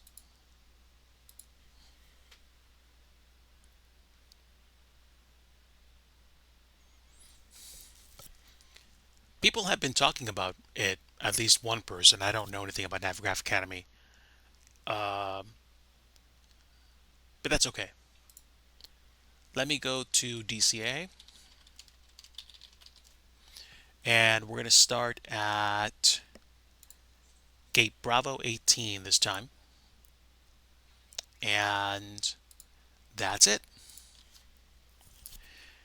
Messing around with the tow list should give me much better performance overall, and I'm going to work on the flight plan right now. So, new flight, we will do Frontier Flight 197 out of DCA, headed for Wilmington. This is going to be an A319, and block time's an hour 30 minutes, which means the flight should be about maybe 55 minutes total. Looks like we just loaded in. Good. Nice. Gotta say, I do like the liveries on Frontier. And we are getting our jetway connected. There is an airplane on the ground. Actually, more than a few. Cool beans. I'm going to go ahead and say that oh, VRAM's still loading in. Yeah, I think we have a VRAM issue. Excuse me, I have a VRAM issue. All right, let me get my levels at a respectable place. I'm not capturing expel anymore, so it can go away.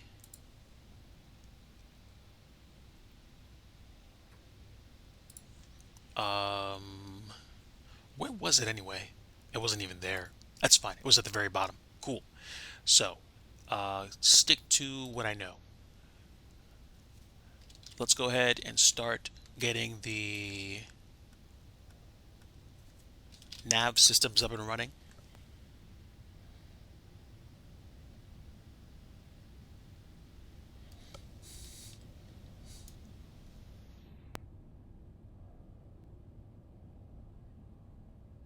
And I should be able to start plugging in the flight plan.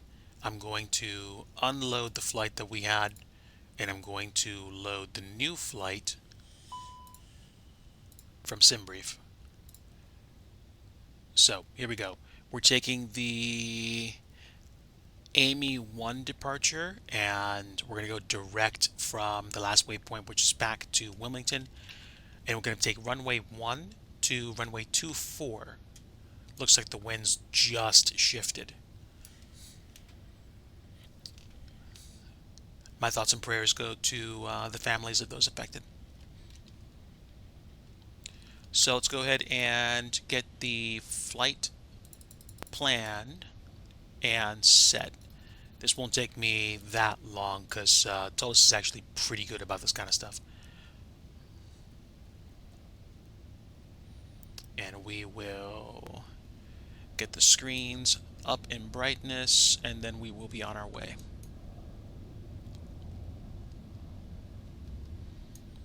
Okay, superb.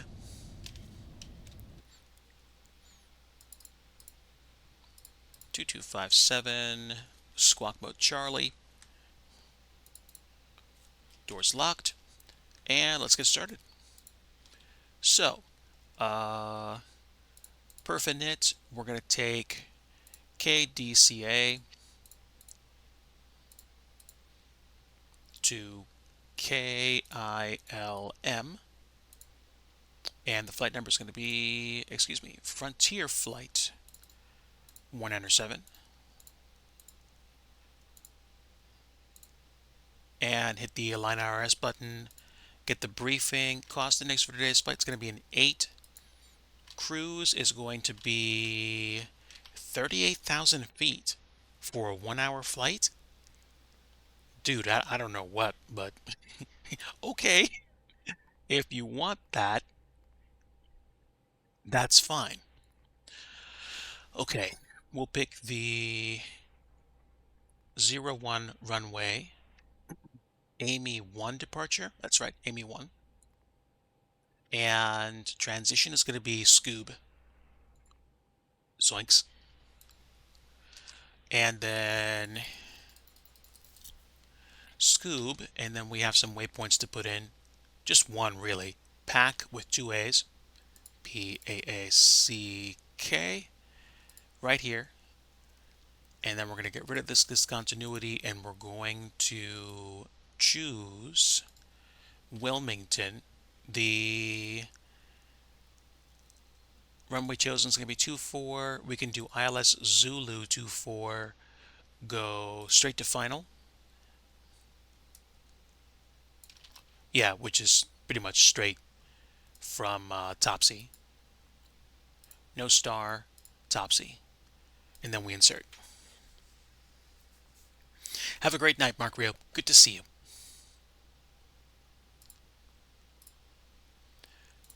All right, we'll get rid of the discontinuity because I'm not flying on VATSIM. I don't care. And then Amy, Collins, Scoop, Pack, Topsy, and then boom, that's it. So we have everything set. And let's go ahead and make sure we have our performance numbers in. So we're going to go to the TOLIS ISTS screen and we're going to get performance set. But while we do that, let's go ahead and get air conditioning going in the cabin. How many passengers are we taking? We're taking 108 passengers. Kind of a light load for Wednesday night. And total cargo is going to be, let me see the briefing. Total cargo is going to be 2,700 kilos. So 1,500 in the back. And load settings is going to be 54.3 at 28.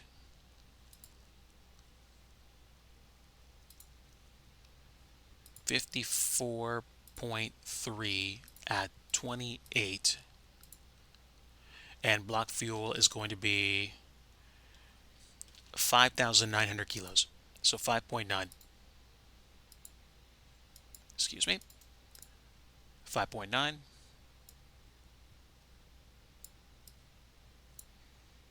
Quick refuel.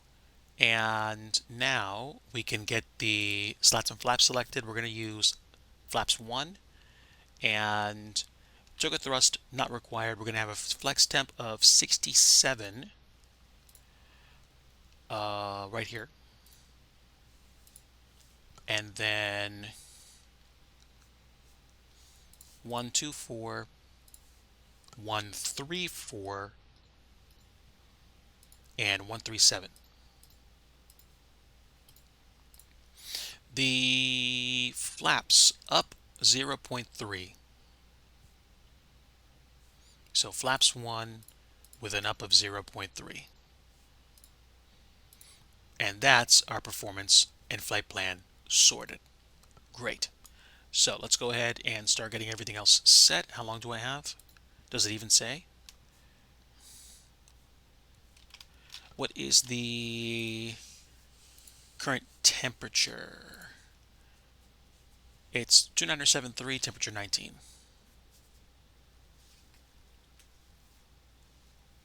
There we go, 2973 set. 4 minutes for IRS to align, gives me time to double check my numbers. 5.9 for the fuel.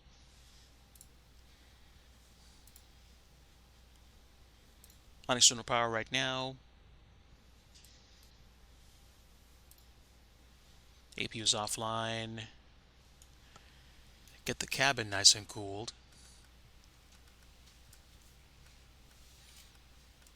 That's good. That's plenty fine. And what did we say? 01. So departure out of DCA. Come on. There we go. 01. So 007 is going to be the departure heading. And the initial departure, Amy 1, is going to be 5,000. But since I don't care, we're gonna go ahead and queue up 380, and we're gonna be fine with that. So there we go, 2973, and that should do us. We're almost aligned.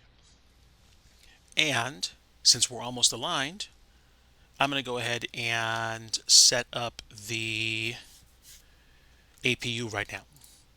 So fuel pumps on, crew supply on, and let's see, probe window heat on. Why not? APU bleed on. Oh, not yet. Okay, we'll do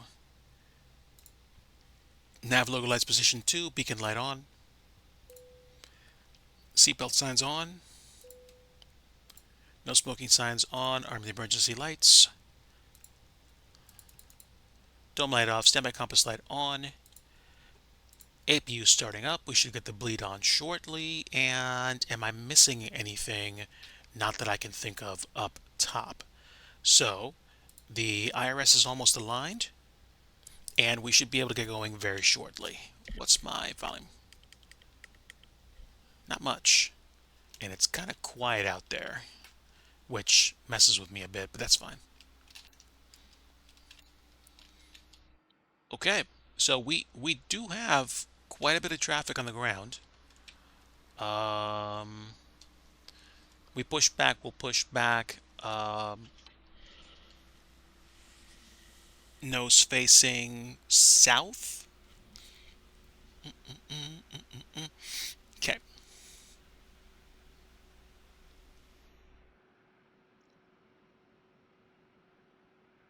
Let's see. Am I missing anything? I don't think so. I do feel like the sim is struggling for some weird reason. It could be like a VRAM bleed or something. So is what it is.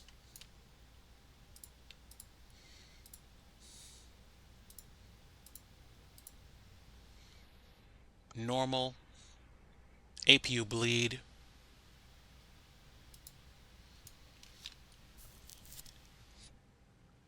And we do have the APU bleed on. And now I'm going to go check and make sure that my parking brake is on, which it is. I'll take the chocks off. We don't need low pressure, high pressure air. We can take external power away and we can get rid of chocks. So now we can get underway. We're ready to go. So let's go ahead and get pushed back. Hey, Captain, let me know where you want this thing. Absolutely. Now, do I want to... I think I want to push back tail facing northeast or north-northeast instead of the other way around.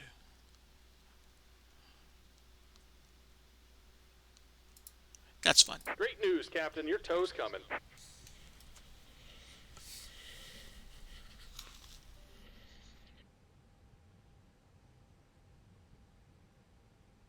Okay.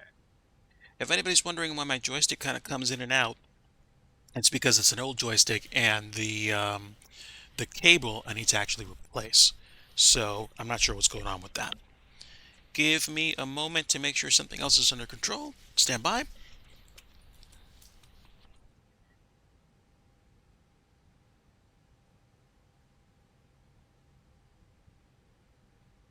I think the truck is here. Yep, I missed it. Let's dismiss the jetway, shall we?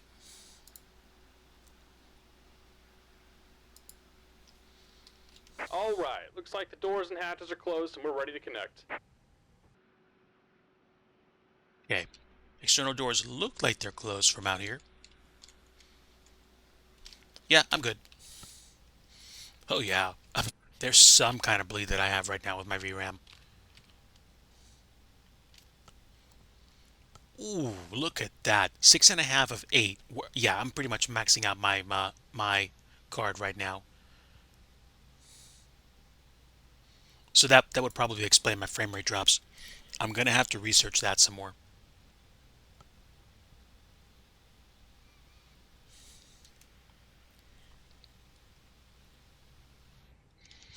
Welcome aboard, Captain. Tow's connected, bypass pins inserted.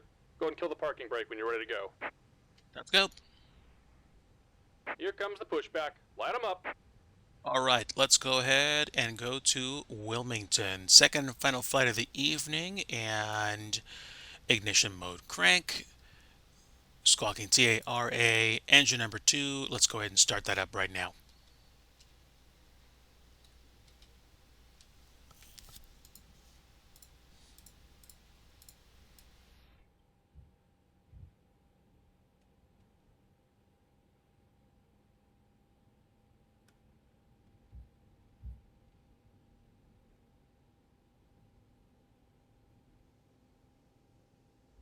Okay, engine 2's coming up.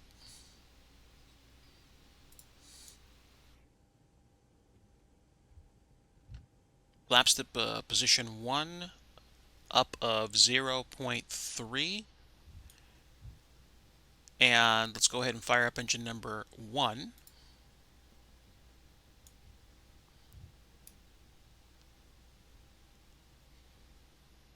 Auto brake max.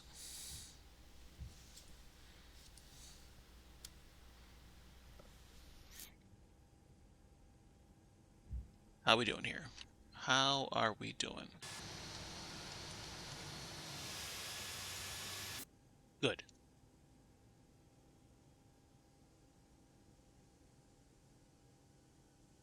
Sorry for anybody that wasn't prepared for the noise. I'm just like double checking myself here.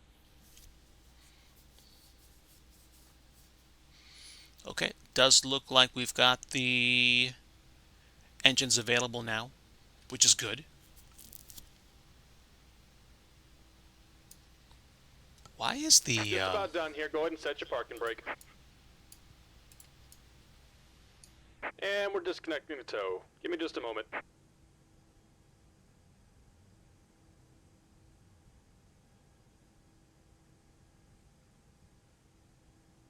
No, I think we're good. I think we're good.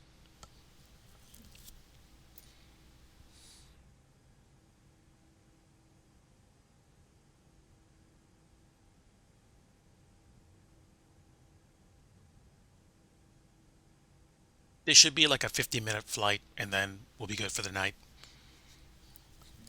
I usually don't do 2 flights in a row, so it's kind of a rarity for me, and at the same time, I'm happy to be flying out to the coast.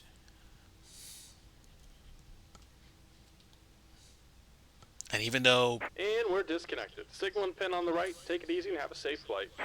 XP seems like it's chugging a bit, I'm happy to see that it's actually allowing me to do second flight no problem, which is fun.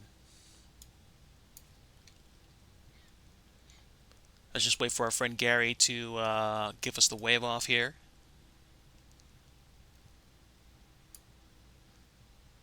And there we go.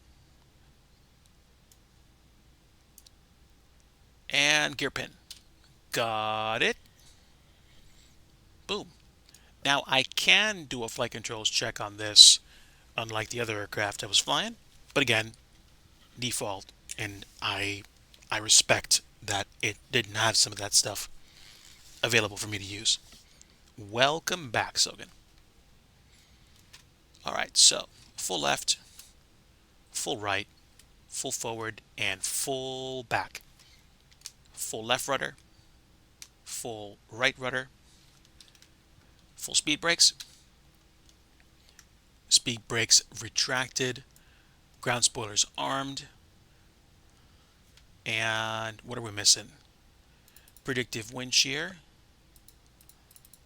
weather on, GCS on, TARA, and we are on for, I think, altitude reporting. So let's double check. Cabin. Cabin is now ready. Spoilers are armed. Flaps are set for takeoff. And takeoff config is normal. And it looks like we've got quite a bit of traffic. So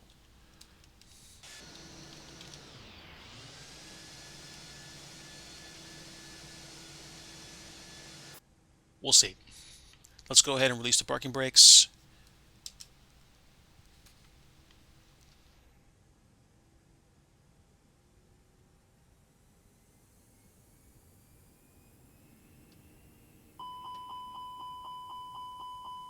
That's fine.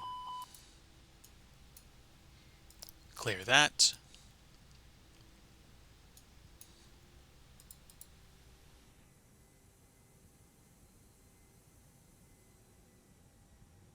Do I have my parking brake on? Oh, that's weird.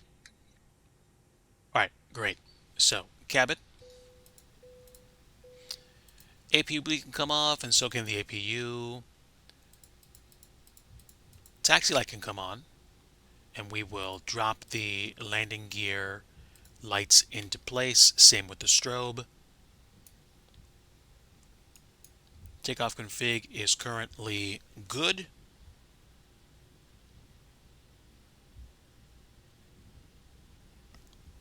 .300 frames per second. That's nuts. That is pretty good.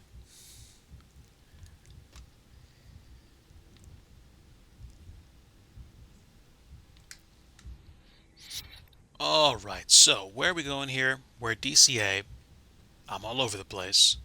I'm probably going to continue down Kilo. And for some reason, we have a load of traffic waiting to take off. But that southwest is looking good.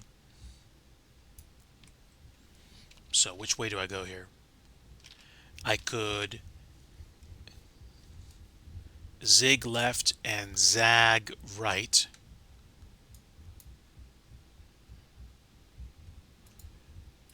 Drop the landing gear into place. And let's see. Probeats on. We have nose light set to taxi. Might as well set it for takeoff at this point.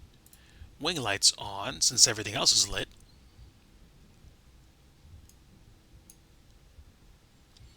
Okay, and because I feel like being a bit lazy and not waiting for real-time traffic to actually depart, we're going to do an intersection departure right here.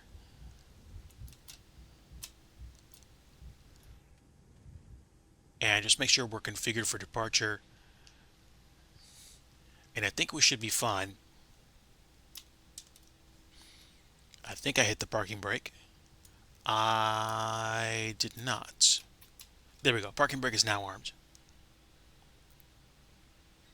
Lightning, yes. Mrs. Digi used to actually take really like storm pictures. So yeah, I respect that. Okay. Spoilers are armed. Oh, look at that. I forgot that you could actually arm them with that button. Cool. Spoilers are armed, and I'm going to wait for this aircraft to depart, and then we're going to depart right after it because, again, lazy. Even some of the AI aircraft are despawning. So, is what it is. After this aircraft takes off, we're next, and then we're flying straight to Wilmington and calling it a day.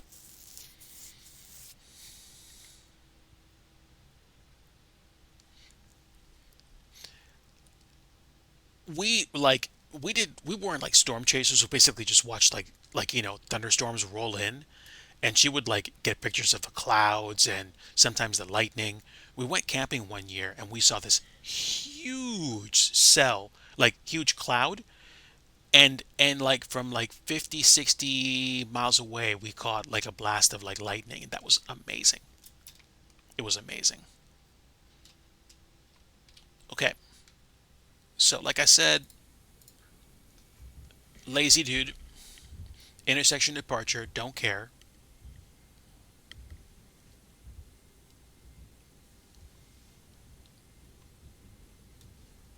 And we're not going to do flex, we're going to do full toga.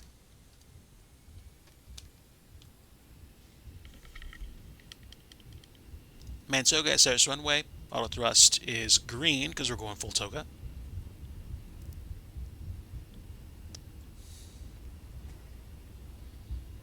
.100 knots, same. V1, and rotate.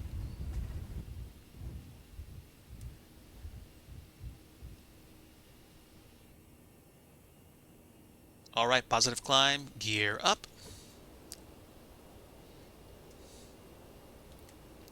We're going to hand fly to departure. And now we're going to go flaps up.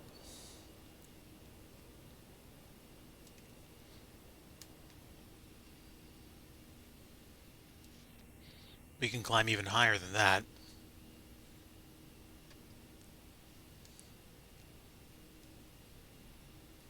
Okay. 1300, that's fine. Fly a portion of the departure. Traffic, traffic. Indeed.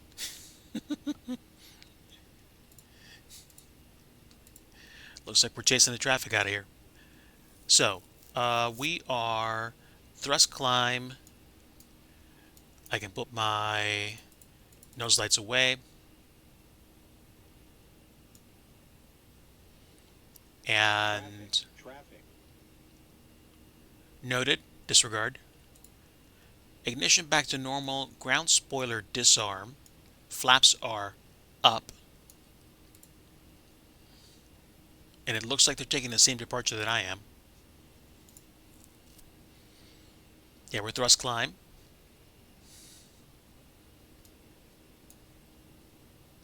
Yeah, that's kind of neat, actually.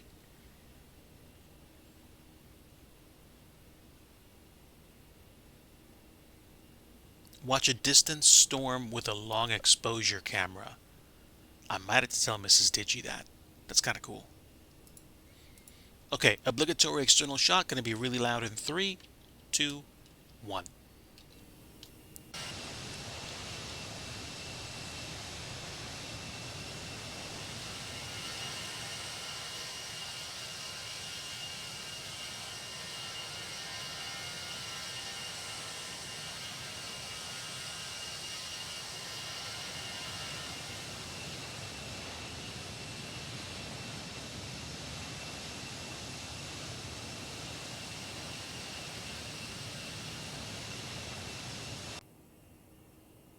That was nice.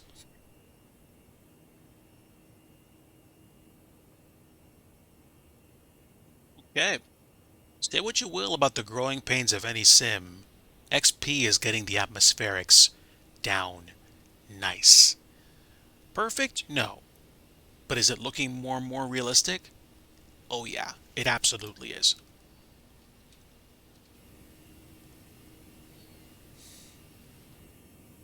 These are high detail clouds. They're not max detail, but I'm enjoying the experience.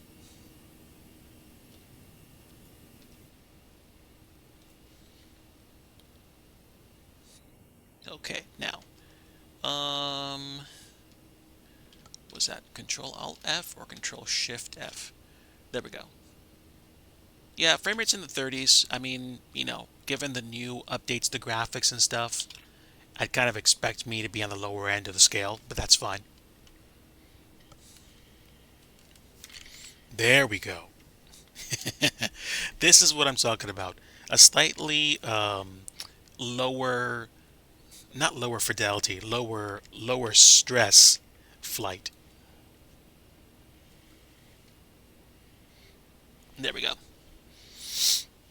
So we have departed DCA. We're on our way to Wilmington, and I would say in a little bit less than like 45 minutes, we'll probably be on our way down already. But we could probably be open climb at this point if we really wanted to be. But we're 3,200 feet per minute, so I don't think it's going to take very long to get up to cruise. those, those poor. Yep, and that's what I have to do to get more VRAM back. So frankly, I don't care. See, for me, um, shadows and sometimes even things like texture quality or whatever the things are that you look at to try to differentiate between a sim and reality, it's it's all a play for me on something called the uncanny valley. The closer things get to looking like 100% realistic, the more significant even the tiniest amounts of difference are. Like, you know, if you were watching like a cutscene, with like DLSS 4, and it was perfect, and the characters were having a conversation, and they were emoting and saying things, your brain would probably zero in on all the weird movements they were making or stuff like that.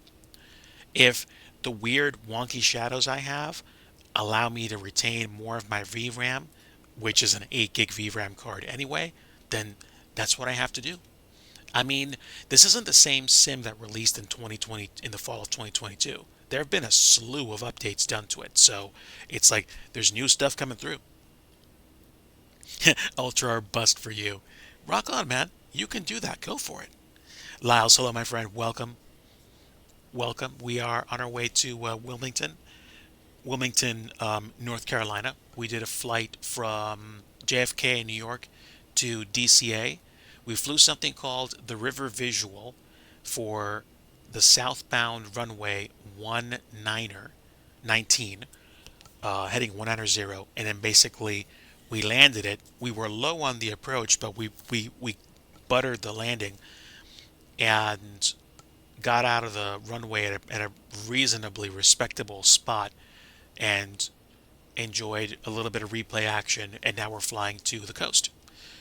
This is kind of the home for the holidays flight series, just a one stream thing for me today. I wasn't expecting to do two flights today, but I'm kind of glad I did because I'm enjoying the experience of flying down to the coast after flying out of New York City to DC, and we're flying from DC to Wilmington. You pay for computer, you use all computer. Yes, sir. You do. You do. You better believe you will. Let's go. Now, top of climb is going to be in roughly 70-ish nautical miles. Top of drop is going to be just after mile 1, like nautical mile 165, 170. So that's literally about 100 nautical miles of cruise, which is pretty good for a flight like this, honestly. Pretty good. I'm happy. I really am happy. Wonky shadows and everything.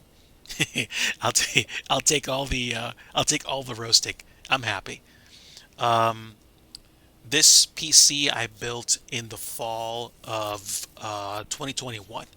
This was initially created as a P3D spec computer, which ran P3D fairly well, and it ran FS 2020 really well once I got everything dialed in and I learned how to do really good overclocking.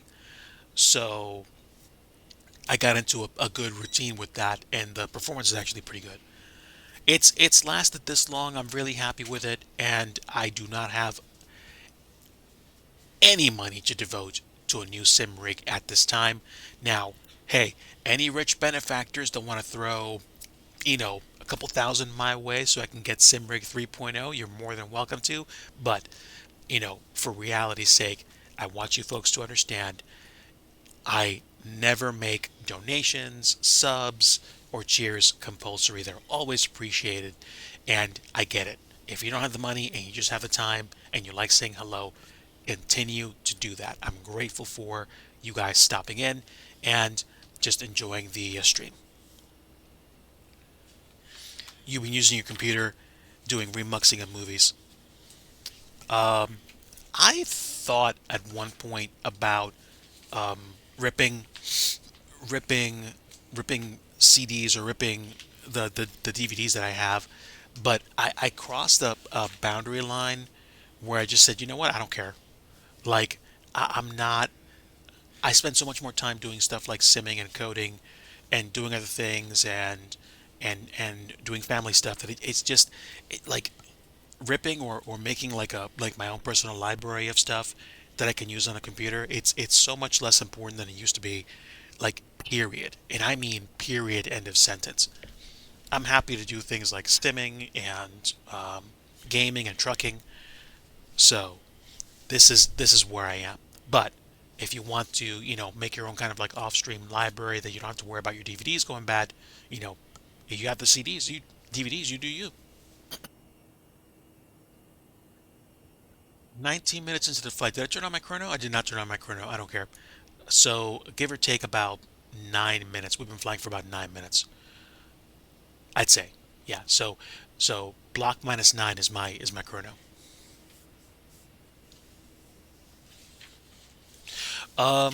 Yeah, yeah. Stuff goes bad.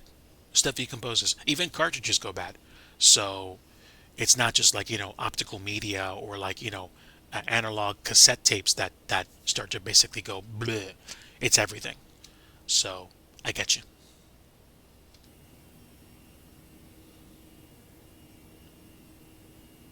The atmospherics for late afternoon flight are gorgeous. This is amazing. Take a picture of that. Okay, so yeah, we're looking like maybe 5 more minutes and we're actually at top of climb.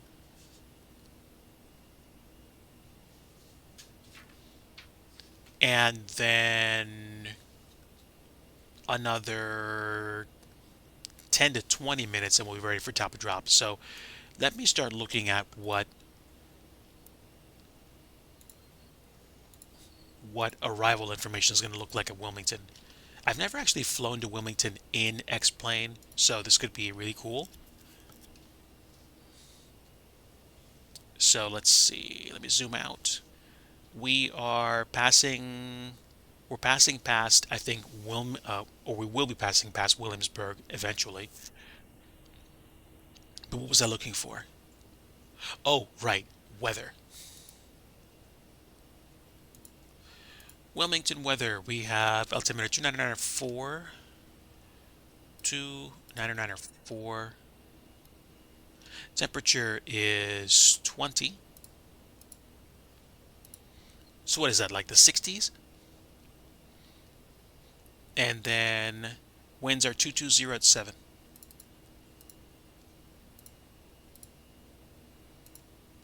And if we take a look at the ILS Zulu,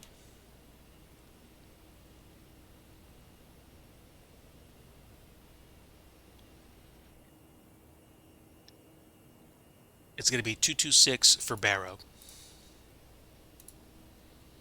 If we do flaps 3, we get an approach speed of 133. So that's what we're going to choose. So there we go. Flap mode, landing flap 3 is on, and done so. Okay. We can turn off those landing lights for now. And we are almost to 380, which is unbelievable.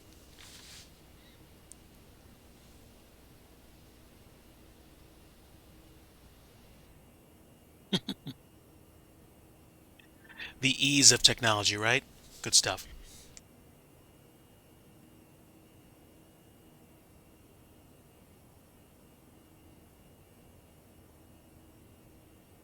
Ooh.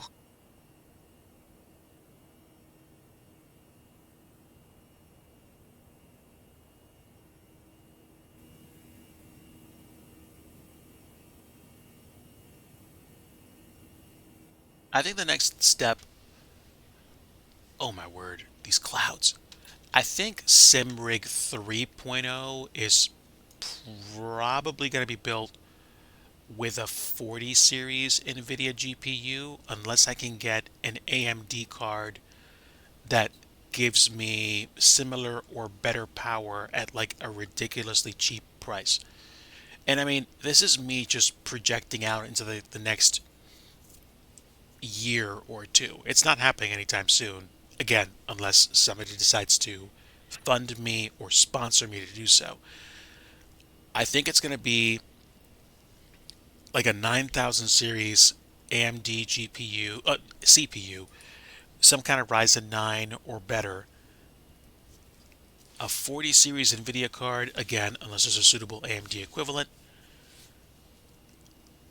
probably a root drive with NVMe, a secondary drive with NVMe, both of them probably 4 terabytes a pop, and then some kind of like tertiary drive, Like I might buy another plate drive to supplant the one that I currently use, and then probably slowly phase that first plate drive out.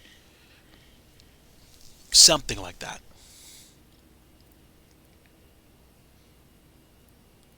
Once upon a time, I had a really cheap AMD graphics card, which worked. The only thing that it did not have in its favor was that it didn't have like the bells and whistles that like the NVIDIA cards at the time did for hardware encoding. But I mean, we're getting to the point where, with CPUs where you don't have to have an NVENC encoder on your GPU. If you have a beefy enough setup, you can just rip stuff, using your CPU and not even break a sweat. So I'm more interested in getting the most bang for my buck the next time I buy a rig, and I think what that's going to mean is probably an AMD card. And an AMD card will probably work a lot better paired with an AMD CPU. I'm assuming.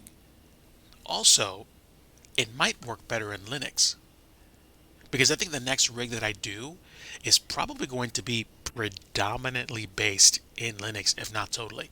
And if that's the case, then I'm probably going to buy FS 2024 through Steam and then see what that's like and see how that turns out.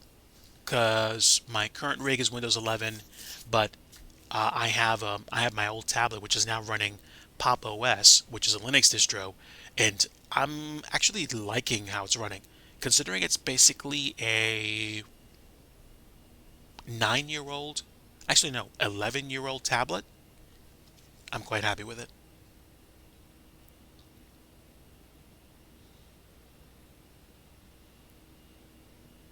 Yeah, yeah. I think that seals the deal for me. I think I'm going to try to get an AMD CPU, AMD GPU, and get a couple of NVMe 2 or 4 terabyte drives and see how that turns out.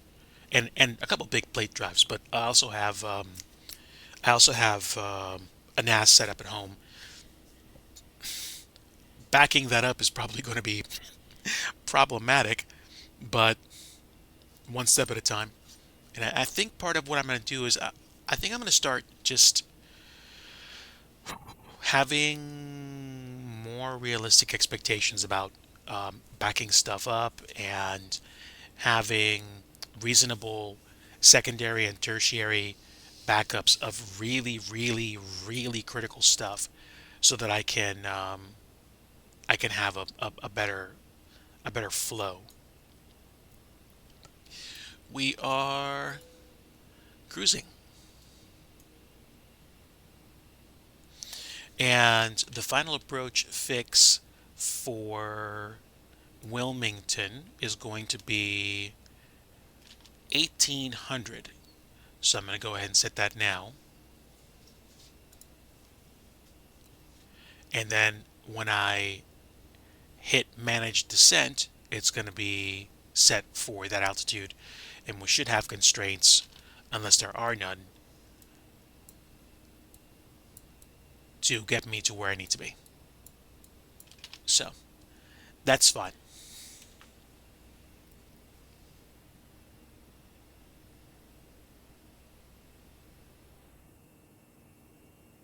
Yeah, I mean, I think the calling card for the AMD GPUs is going to be just like either raw power or a GPU for the sake of just having a GPU. So that's probably going to save me money just based on me buying off brand.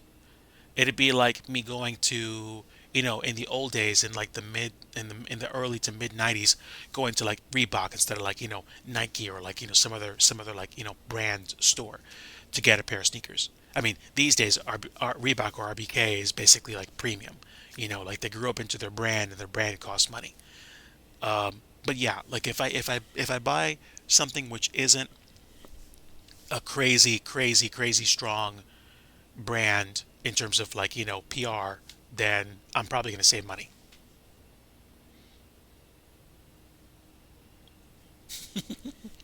I mean, the GPU works.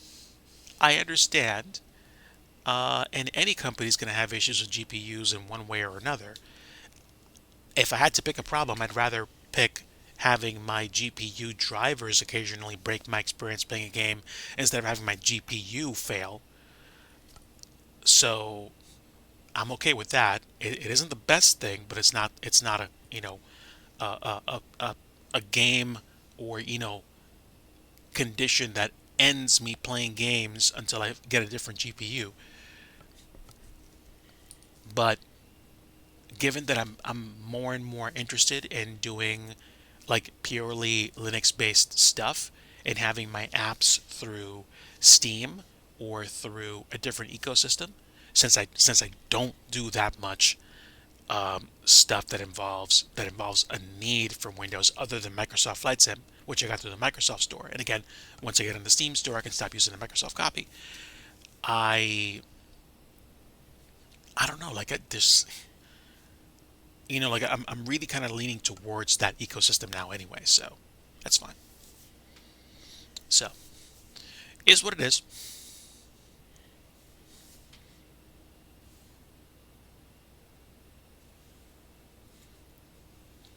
Yeah. If I'm gonna get more VRAM, if I'm gonna get better performance, and if I'm gonna pay less, I'm gonna go with brand B. So that's it.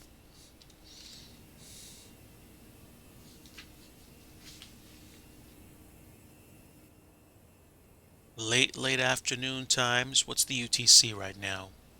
It's 21:04, so that would be roughly 5:04 p.m. Eastern time. And given the time of year that it is, and given that we're flying to North Carolina, that's about right. We're looking at like the beginning hint of sunset. So we're chasing the sun.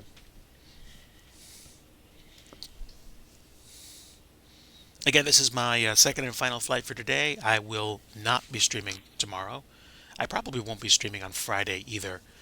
And I am going to a relaxed schedule for the rest of the year. So, um, probably impromptu streams on occasional Mondays and or Fridays. I don't know. We'll see what's going on, but I'm giving myself some runway to, chill into Christmas a bit. And hopefully we'll be in a place where we can actually do that.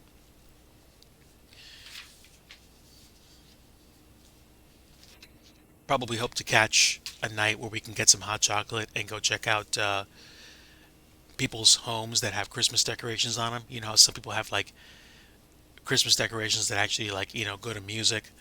There are some houses that actually do have that. You just have to like, get on an app and go find them, and then you can go check them out. Or just spend time out and check out the decorations and come home and just, partake.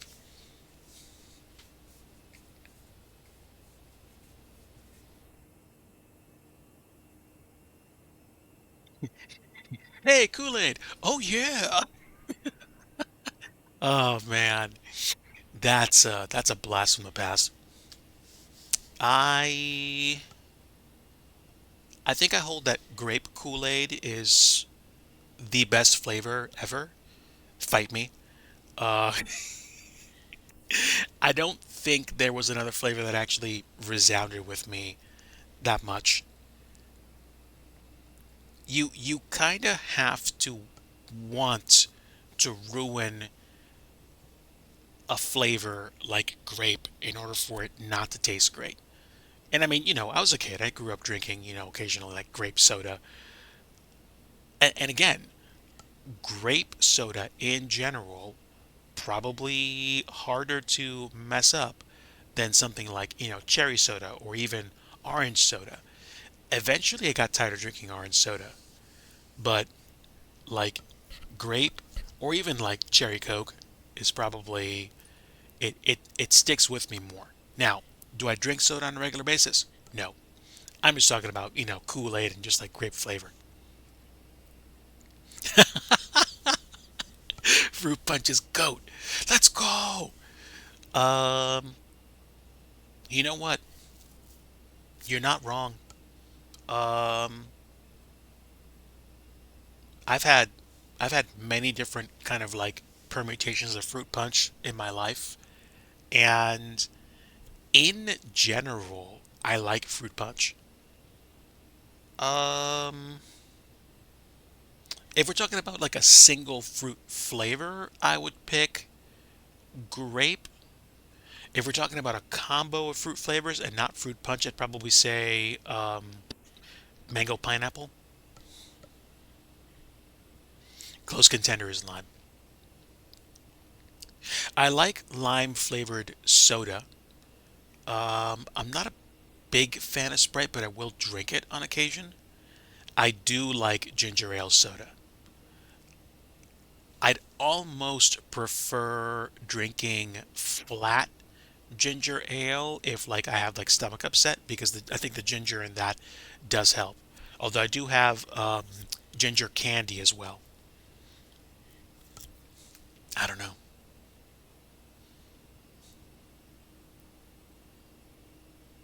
I'm just coming up on that time where I like thinking about stuff like that and talking about, enjoying candy or enjoying time with people. I get in my own way and I try to do so much, or I try to make my time about doing certain things, which is probably why this two flight stream is going to be a rare occurrence unless like I'm doing like a long haul or unless there's absolutely nothing else going on. I'm going to try to be more I'm going to try to be more present because my friends and family deserve that. You guys too. Like I'm not gonna, stream and try to do three or four different things while I'm flying in the air. Number one, my PC can't handle that. Number two, it kind of detracts from the experience. Now, some per modulo exceptions, accelerating time to fly long distances and doing flights that I know that I've done like, many times in the past just to play a game while I'm in cruise. Those are the only two exceptions to the rule.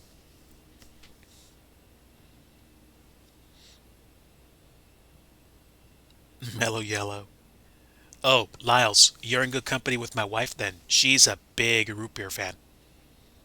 I think she grew up on it, so she's OG. She would drink root beer out of the barrel. Um, my my my argument, not really my argument, but my funny observation. I'm like, toothpaste. I don't hate the taste of root beer. That's just what it reminds me of. It's not mental sabotage. It's just for me, it's not my bag. Now, if my wife wants to drink root beer, have at it.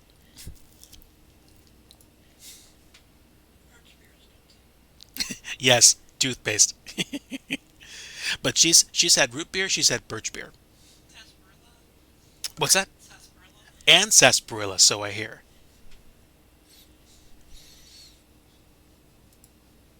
Interesting times. Definitely interesting times.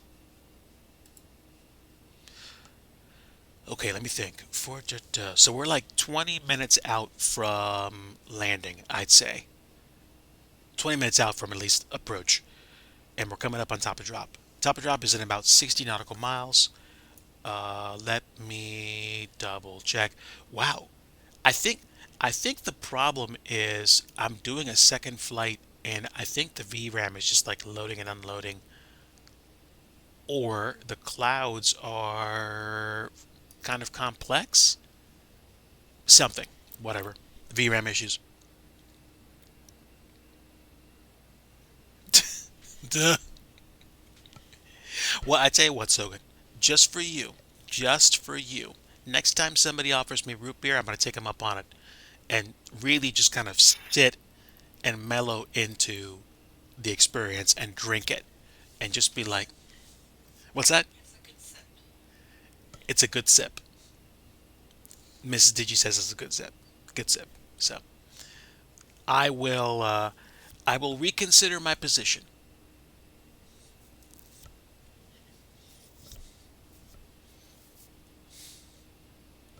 I would say we're about 8 minutes out from top of drop,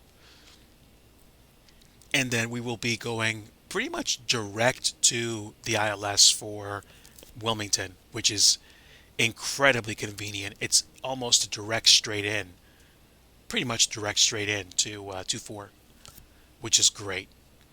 Ultra convenient for you and super convenient for me. He's craving a root beer now.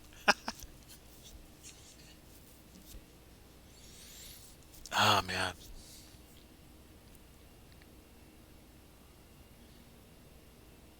I might try to wake up super early tomorrow or try to wake up reasonably early tomorrow so I can catch more of the floats from the Thanksgiving Day parade.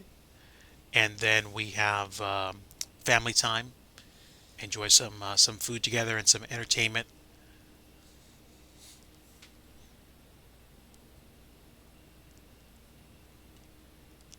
Gin and cranberry, please. Coffee Cup Arcade. Been a bit, my friend. Welcome. So glad to have you aboard. We are flying home for the holidays virtually. We took off from DCA about 30 minutes ago, and we are on our way to Wilmington, North Carolina. We're flying the Airbus A319, and we have been enjoying good conversation, spouting off topics ranging from my next potential PC to CPU and GPU pairings like wine, and talking about root beer. Hey, we ain't got no gin, we got root beer. You have 4 to get done before the 14th. Oh my word. Oh, CCA. I don't know if I told you this, but I'm coding a game for fun. And guess what? It's gonna be a Ninja Gaiden clone. I'm working on learning the basics. We've got the game loop down, the victory and the loss conditions, just some very basic stuff.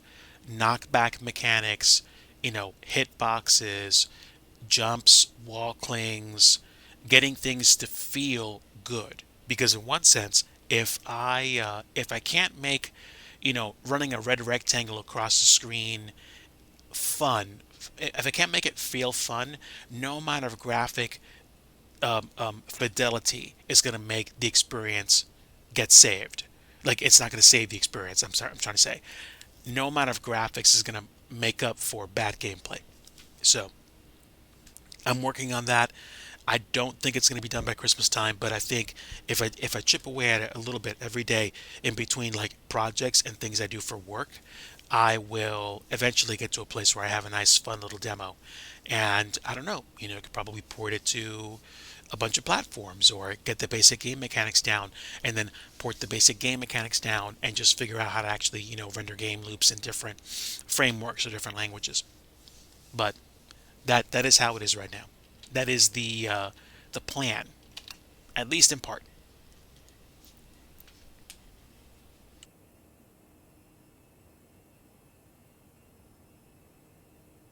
We're getting pretty close to top of drop. Let's see. How close are we? Okay, we're under 5 minutes. I'd say we're like 3 minutes now. So let's get the seatbelt sign back on. And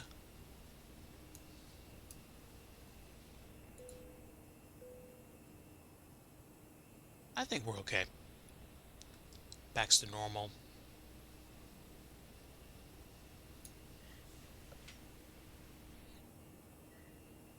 I've been getting into like retro or like classic gaming again, and I might do some of that tonight just to chill.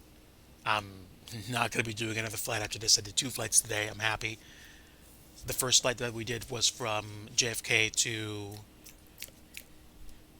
Reagan National, DCA. We flew on VATSIM with air traffic control and had a great time coming into the river visual.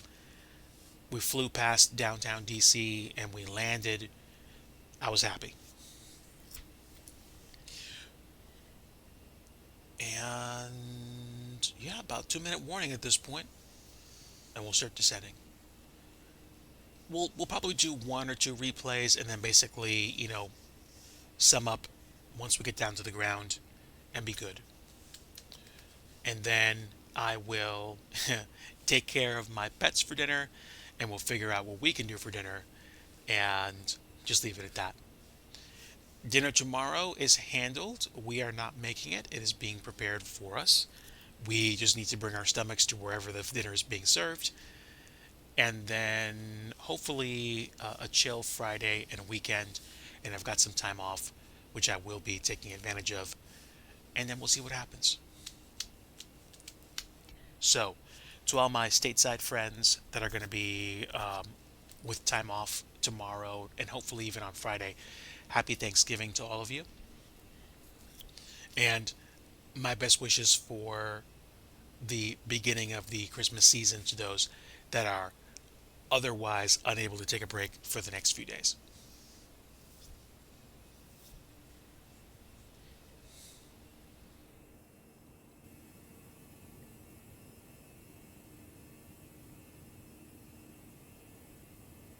Yeah, the lighting is really kind of just making things look so pretty right now.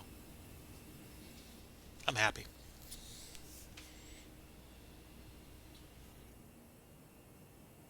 As do I, my friend. As do I. A privilege to hang out with you today. Okay, so we've got, I think, almost 10 nautical miles until top of drop. You're going to see the top of drop indicator come in. Once we get to about 5 nautical miles, I usually like to begin the descent and let the computer ease into the profile. Because if I wait until after the arrow passes, then it dives. It likes to dive, like big time. So I'm not going to worry about that. I'm going to do it a little bit early and let it ease in.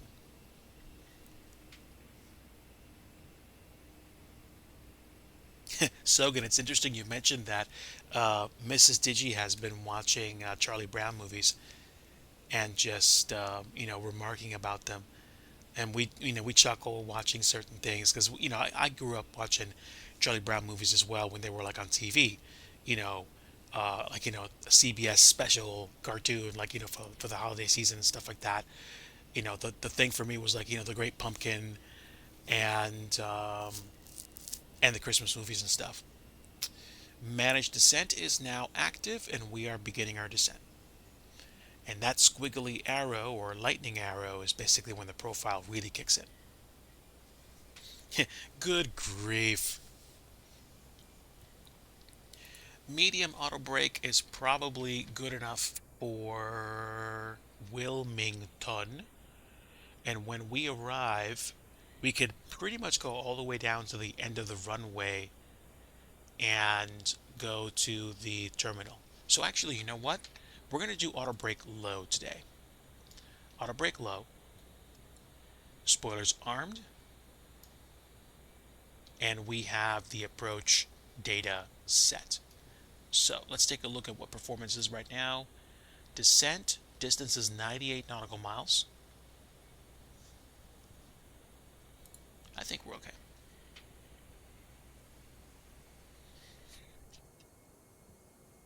I liked watching them. I think mostly I took for granted the kind of like the reliability of watching movies, which is why, oh my word, this screenshot, oh my word. The clouds, the sky. I think that's one of the reasons I like watching stuff like A Christmas Story, and I think why my wife likes watching National Lampoon's Christmas Vacation. It's it's not about the movie. It's about what the movie makes you think about or what it makes you remember. Like, Charlie Brown movies make me think of growing up with my family as a kid and having days off school. Like when time off from school was like this extra $5 in your pocket, and like you knew once school let out, like you were off through the end of the year. If it was like Christmas time, like from like the 23rd, you were gone until just past New Year's. So being able to like sit and play video games or just like watch like TV movies and stuff like that,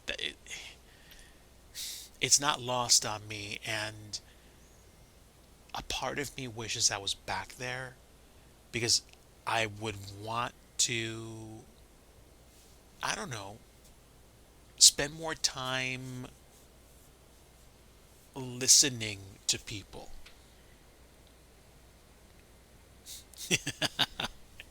Indeed.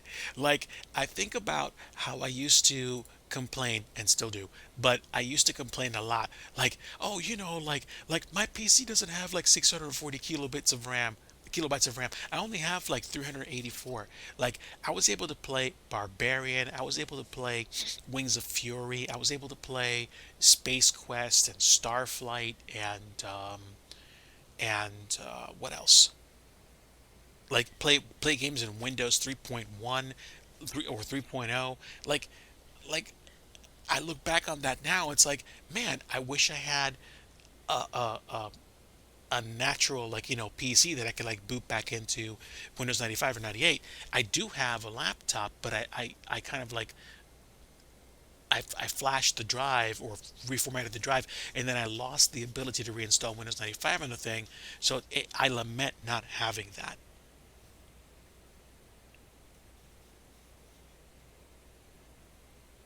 Dude, that's amazing. That's amazing. Which is part of the reason why I'm trying to make that video game, because it's going to make me understand. Oh, excuse me. It's going to make me enjoy the experience of playing a game, and not just playing a game, but knowing that I created it. I'm making it, and I'm basically having AI keep me on track with things like the game loop, collision detection, hitboxes, and eventually I'm going to craft levels and cutscenes and get like fonts and stuff. Right now, I got like the pips on the screen that show you your health, and like when you get hit by an enemy, you lose some of that health. So just doing that, something so simple, it's just so rewarding. Seriously rewarding. Also, good gravy, that headwind. 93 knots across the nose. Like it's still like 80 some odd knots. There's a lot of wind. I at one point had Windows 98 and Windows XP running on a virtual machine. I wish I would have never gotten rid of the setup that I had, because I was actually able to run Windows 98, but I do have an old netbook that still has Windows XP installed. And if I can figure out how to get that thing to settle down, I might I might just have fun breaking out some old CDs and playing Simcopter and Sim Tower tonight and just chilling.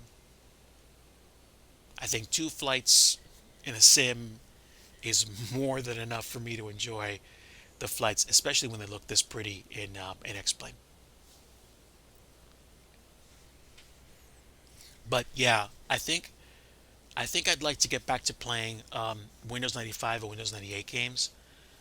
I would like to try the A10 Tank Killer game that was released on 95 or 98. I think it was 98, which was like kind of hard to play. And also some of the Need for Speed games at the time, like Need for Speed 3 and 4. 4 was actually really challenging, and it was surprisingly deep in terms of gameplay, but also, the games right around the 3D accelerator era, like Subnautica, Forsaken, Star Wars, I think Rogue Squadron. I'm not sure about Rogue Squadron. I actually did play a little bit. I wasn't that much of a fan like I expected, but I mean, where are you going to leave Mech Warrior? Ryzen based 2 core, 4 thread PC, 8 gigs RAM, 32 storage, fully expandable. You can run Windows, Ubuntu, or anything else, including emulation of Windows 95. So, okay, explain this to me. Are you actually able to easily set up or install OSs? Because I have Windows 95 and Windows 98 CDs. I just need to figure out how to actually get them installed. I mean, I'll be okay with a netbook with XP for now because, again, it should run most of the stuff. I just think the only place the netbook kind of falls apart is when it tries to do certain graphically intensive things. But considering that Windows 98 came out years before XP, even on a netbook, I think those netbooks, the netbook I have is still capable. Hey, Fuzzy Pickles, good to see you, my friend. Enjoy the lurk. Thank you. We're on our way into Wilmington, North Carolina.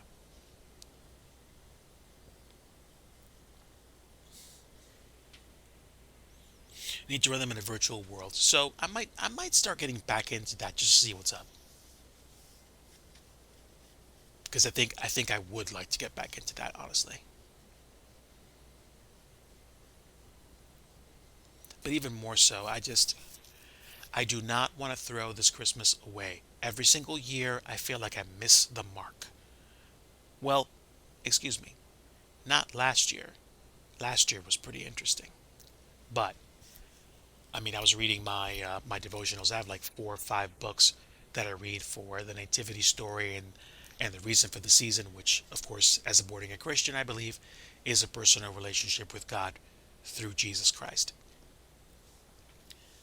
I want to really appreciate the people that I get around, and I get into this habit of just focusing on the wrong stuff. I pray that that does not happen to me this year. So I'm going to work extra hard to do it. And maybe that means I don't stream as much. Or maybe that means I stream more and do things that aren't what I usually do.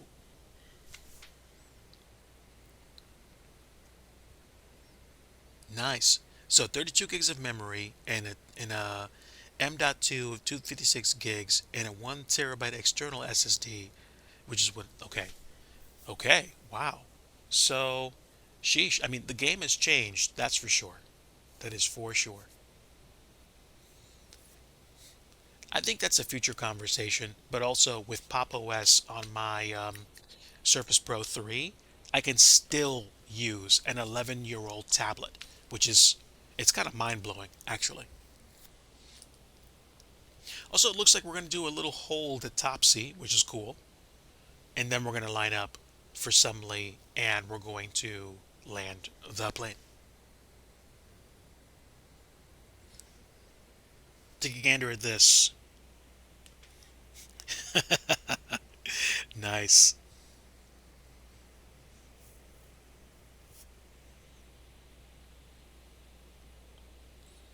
Oh, dude. I like the if that's the thing next to your keyboard, I definitely dig the retro look on this thing. It's great. It's great.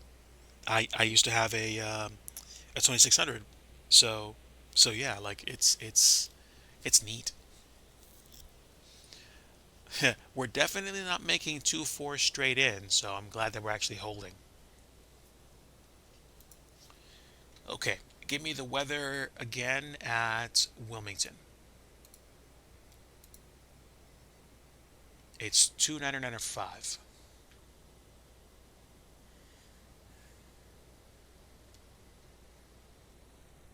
Okay, 29905. Ground spoilers armed, seatbelts no smoking, flap mode off. Flap mode 3.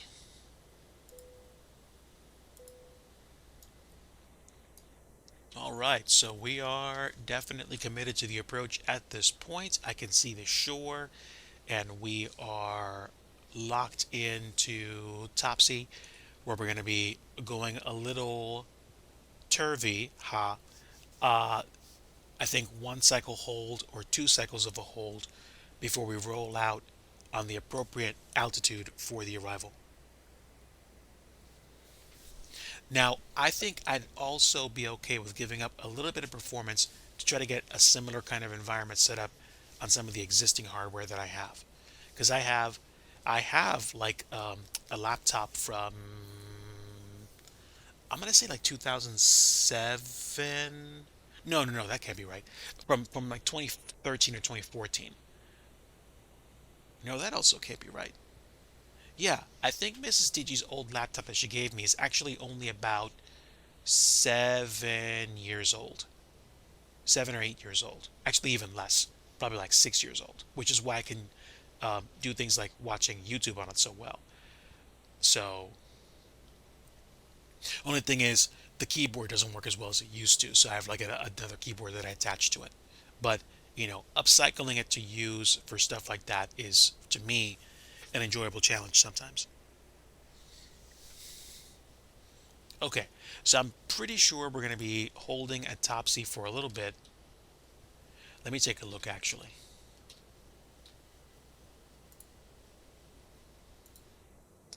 And flight plan. Topsy, hold right. There we go. I think we're going to take one revolution on Topsy, one right turn, and then roll out Topsy at 4,000 feet, go to 1,800 for Sumley, and then go direct airport on the ILS.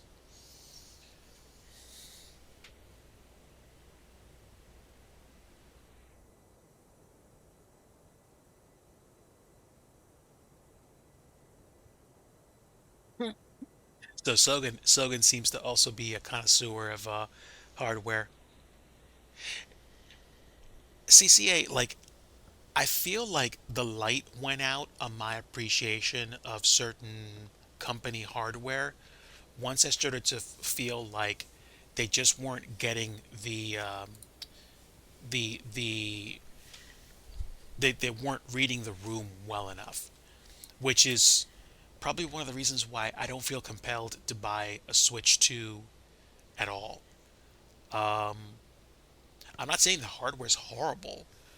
Like, I don't know much about the ecosystem, what's going on with that, so I don't necessarily care about the arguments at all.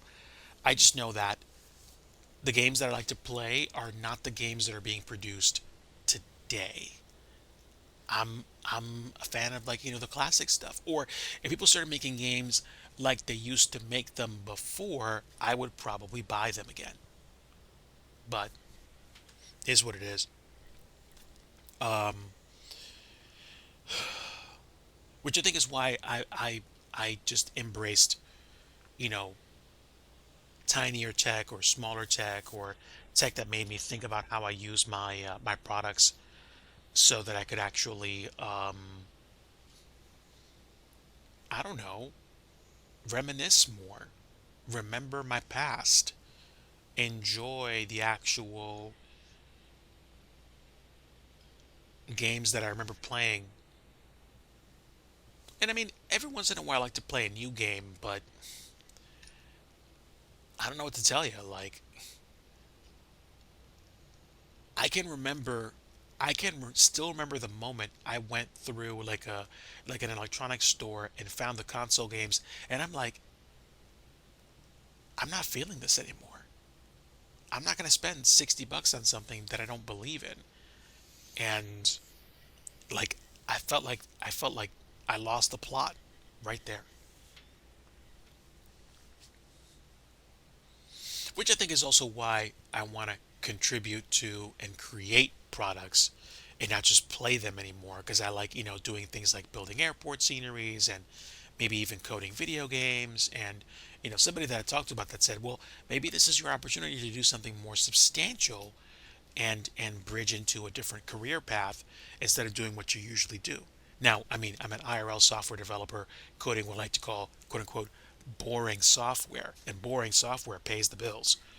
But at the same time, I I do hope to one day,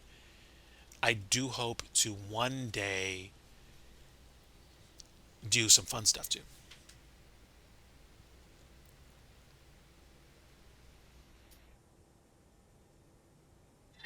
I will say that after a certain point, I started to look around and I'm like, wait a minute, why am I on this?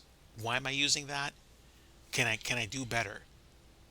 I mean, I'm talking about it right now because I'm thinking about it actively. But when it just kind of hits different when you start thinking about it, and you're like, wait a minute, what excuse do I have for looking at this again?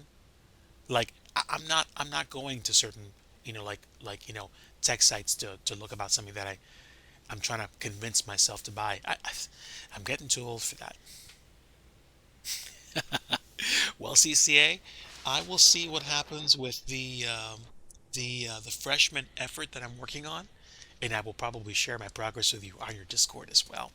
That and one or two other friends of mine, and we'll see what happens. Because if I get into the habit of actually creating games and thinking and developing the sense of knowing what it is that makes a game good, then that could be me actually learning more. Nice, nice. Family member I know bought themselves a 3D printer to, I think, make some parts. I'd be curious to get a 3D printer if I wasn't going to buy it once and then never use it again. Like actually creating some really interesting things or hardware with it. But I have to get back into a Raspberry Pi state of mind in terms of messing around with like technology and using my Pico more. I have a feeling I'm going to push myself to do that more come December, Lord willing, to just enjoy the process, really. Okay, so let's go ahead and drop flaps one, unless I'm missing it.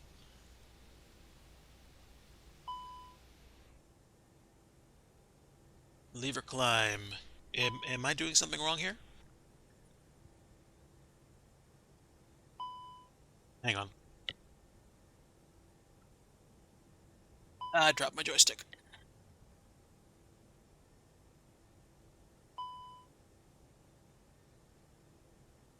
Auto throttle limited. Am I?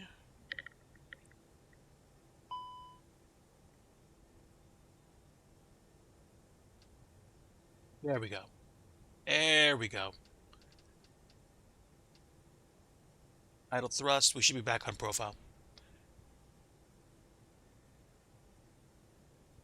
And let's go for flaps one. That's better.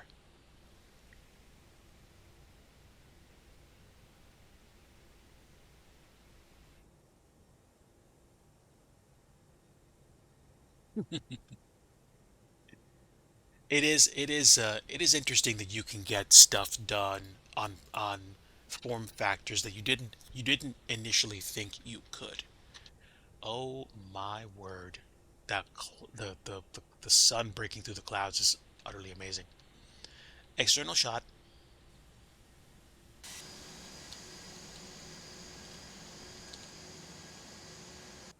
That's amazing. Okay, so we should be coming down into profile, and I'm going to go ahead and arm approach. Let's see if we can actually catch up. I will drop flaps 2. We are just flirting with red line.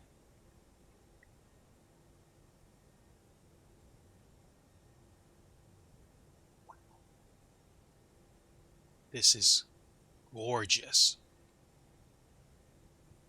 Winds are still 271 at 37, but it's no longer like 90 plus knots coming across the nose.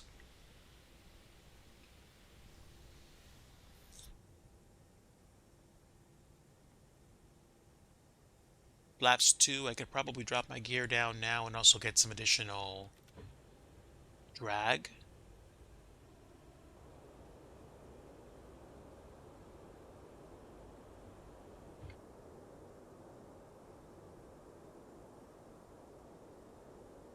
Gear down through greens.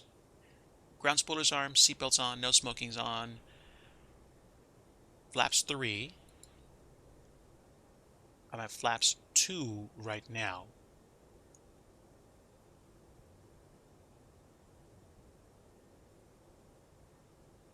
Let's get nose like the taxi.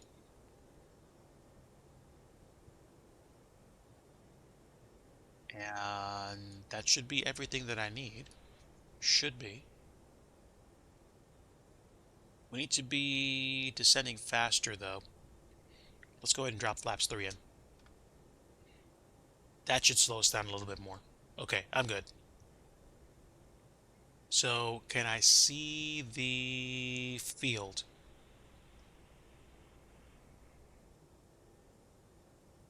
That's not it. I think that's the airport though? Wait, am I... No, we're 10 nautical miles that way. Or that way. There we go. There we go. Runway's in sight. Okay, we're not crazy off profile.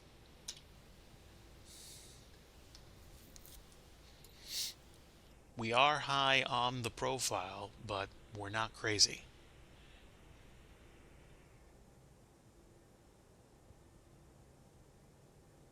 I'm tempted to override, but I think we're going to be fine.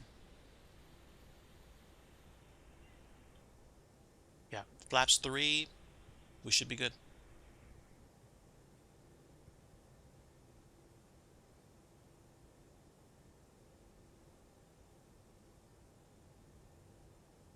(1,400 feet per minute). We're getting there.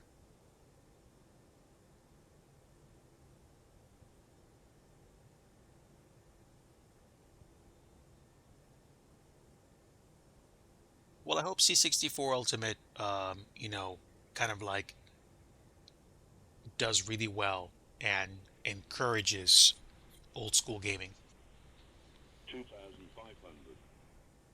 Okay, now we're really not that far off profile, so I'm happy.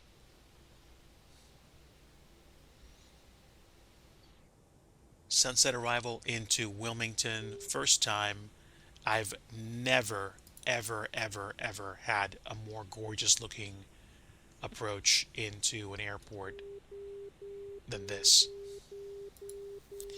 Outer marker.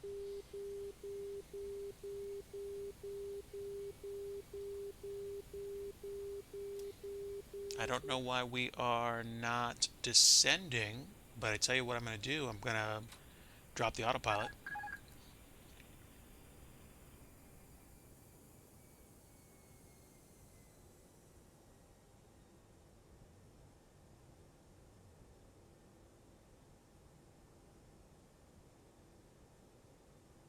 Okay, my aircraft. Keeping that diamond where I want it to be. Winds are just off the nose, so we're going to be blown to the left a little bit. It's amazing that people still make Commodore 64 games. It's kind of nuts. 1,000.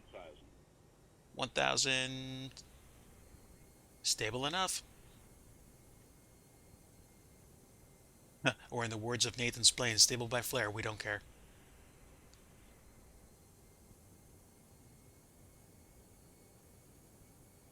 Unfortunately, the auto throttle disconnect is really easy.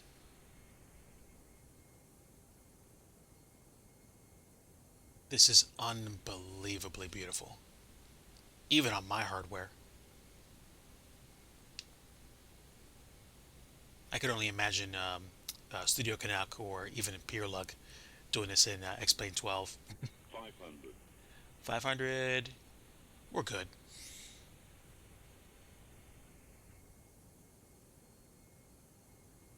400. Sounds like a zombie flick. 300. A little bit more to the right, a little bit more. Let's get it back on center line. 100 above. 200.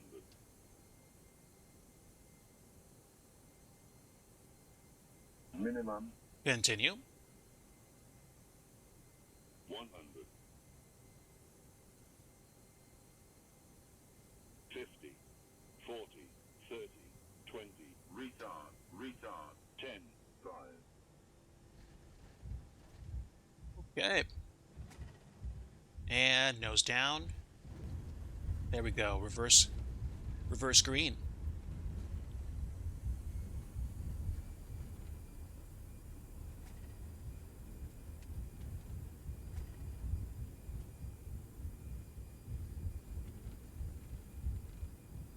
$60 knots.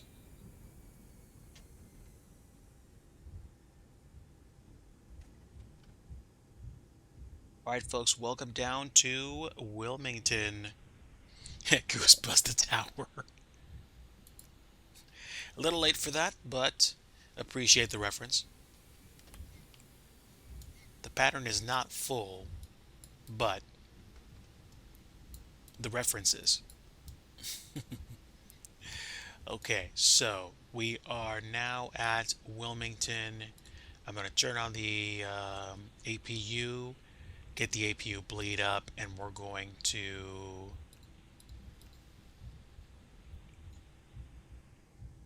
What am I missing, actually? I don't know. Oh, hang on.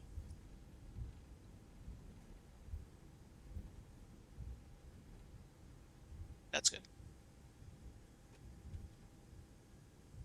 Let's take a quick peek at the replay, and then we will retire to some pre-Thanksgiving shenanigans. The APU is coming online, and we've got our choice of jetways to choose from. We will go over here, says I. Oh, looks like I have one of my cats as a ground marshaller. Came over to say hello. So, there we go. Parking spot number 1. There you go. There you have it.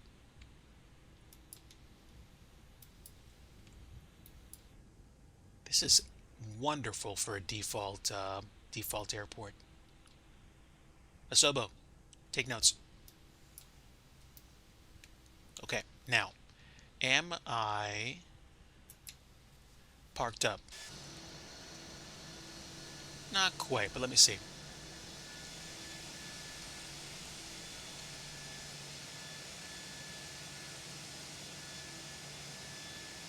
Okay, good enough, and let's go ahead and do a replay and just enjoy it. Ladies and gentlemen of the jury, I give you Exhibit B, a flight from Reagan National to Wilmington. Did we lose the stream just now? I don't think we did. I'm seeing it on my other screen, so hopefully it's not messed up.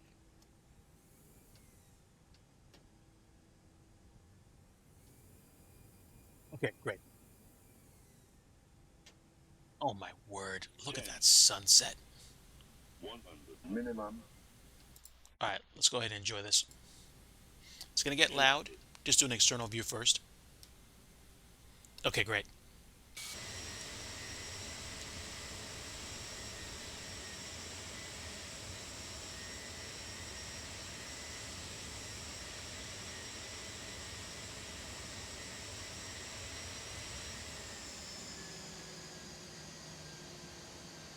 Okay, probably like minus 220. But I put the front wheel way softer than DCA.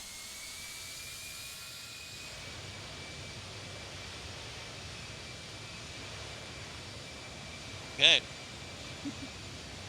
Now let's see.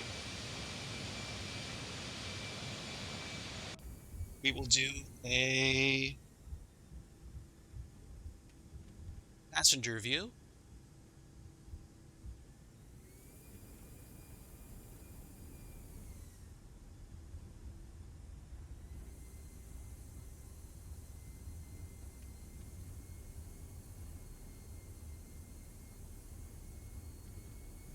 Right from the highway on down. Almost like you were trying to aero brake. I know. Looked like I was getting cute, huh, Sogan?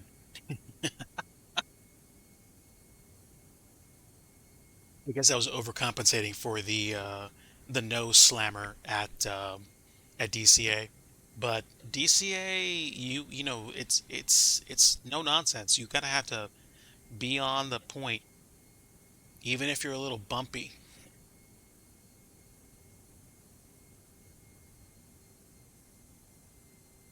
Auto ortho with X-Plane 12, wonderful.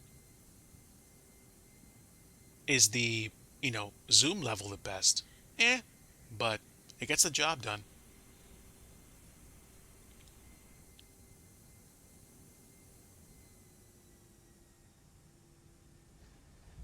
Okay. I am actually curious though. Let me see what the landing rate was, because it seemed like it was more like an oomph. All right, hang on.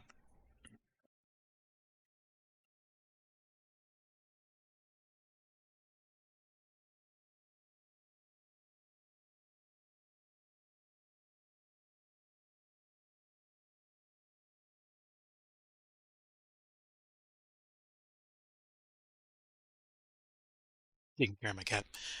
Let's see what the landing rate was. Zoom in.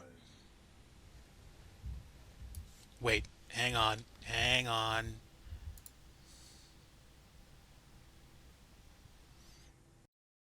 So there we go. Flare to rollout. Yep, yep. Like I'm gonna say like 220.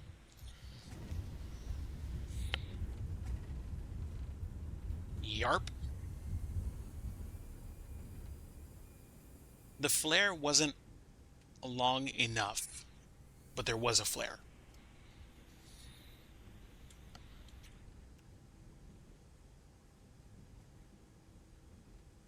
I'm glad it was a 2 and not a 3.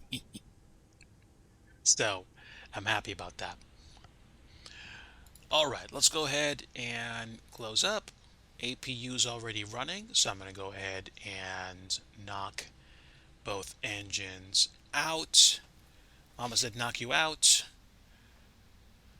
And let's go ahead and turn this off. Crew supply off. Hold your breath.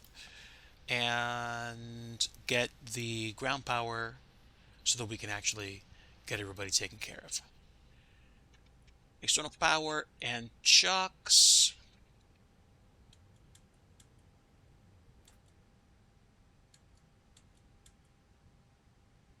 So I can turn the APU bleed off. Lights, strobe lights off, beacon, wing, logo lights off, compass light off, dome light up, seatbelt signs and no smoking signs are off. And that's it. That is it. Let's go ahead and request the jetway. And we are going to get the jetway. Wonderful.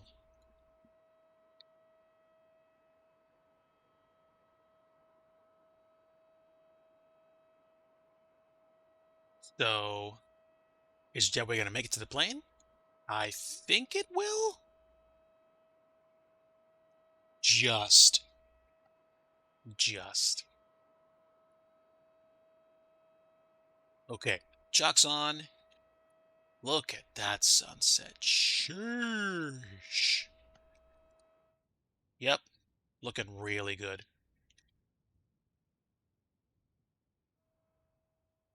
I don't know, but X-Plane 12 graphics have no business looking this good. But I'm so glad they do. And this is just with default airports and scenery. I'm floored. This is awesome. This is actually fantastic. So, two flights today for those that stuck around or for those that just tuned in. We did JFK to Reagan National or DCA, and we flew out of Reagan to Wilmington. Wilmington, New Hanover International. And we enjoyed some time with friends, talked about food, hardware, and all the things you want a flight sim. Dude, you let me know when you do, and I'll be happy to cheer you on. Like I said, this was my second and final flight of the night. I am done streaming as of right now. There won't be no streams tomorrow or Friday or potentially this weekend. And if there aren't, then I might do a stream on Monday. It's time for me to hang out with fam and, be present and enjoy the time. My friends, I sincerely hope and pray that you have a amazing Thanksgiving, or at least, a chance to chill and hang out and eat good food. God bless you. Really grateful to be able to have fun with a sim that looks this good. And sheesh, like what else am I gonna say? Like it really is an amazing time to be a flight sim pilot. So, hope you have a great night. I hope that you enjoy yourselves with fam and friends, and I will probably catch you all either sometime on Sunday or sometime on Monday. Otherwise, have a great Thanksgiving, have a great after Thanksgiving and weekend. And like I always like to say at the end of the stream, if you want true peace, you want the Prince of Peace, and that is Jesus Christ. Take care, my friends. Enjoy. Have a great rest of your night. And again, hope you have a great Thanksgiving tomorrow. Until next time, I will see ya. Bye.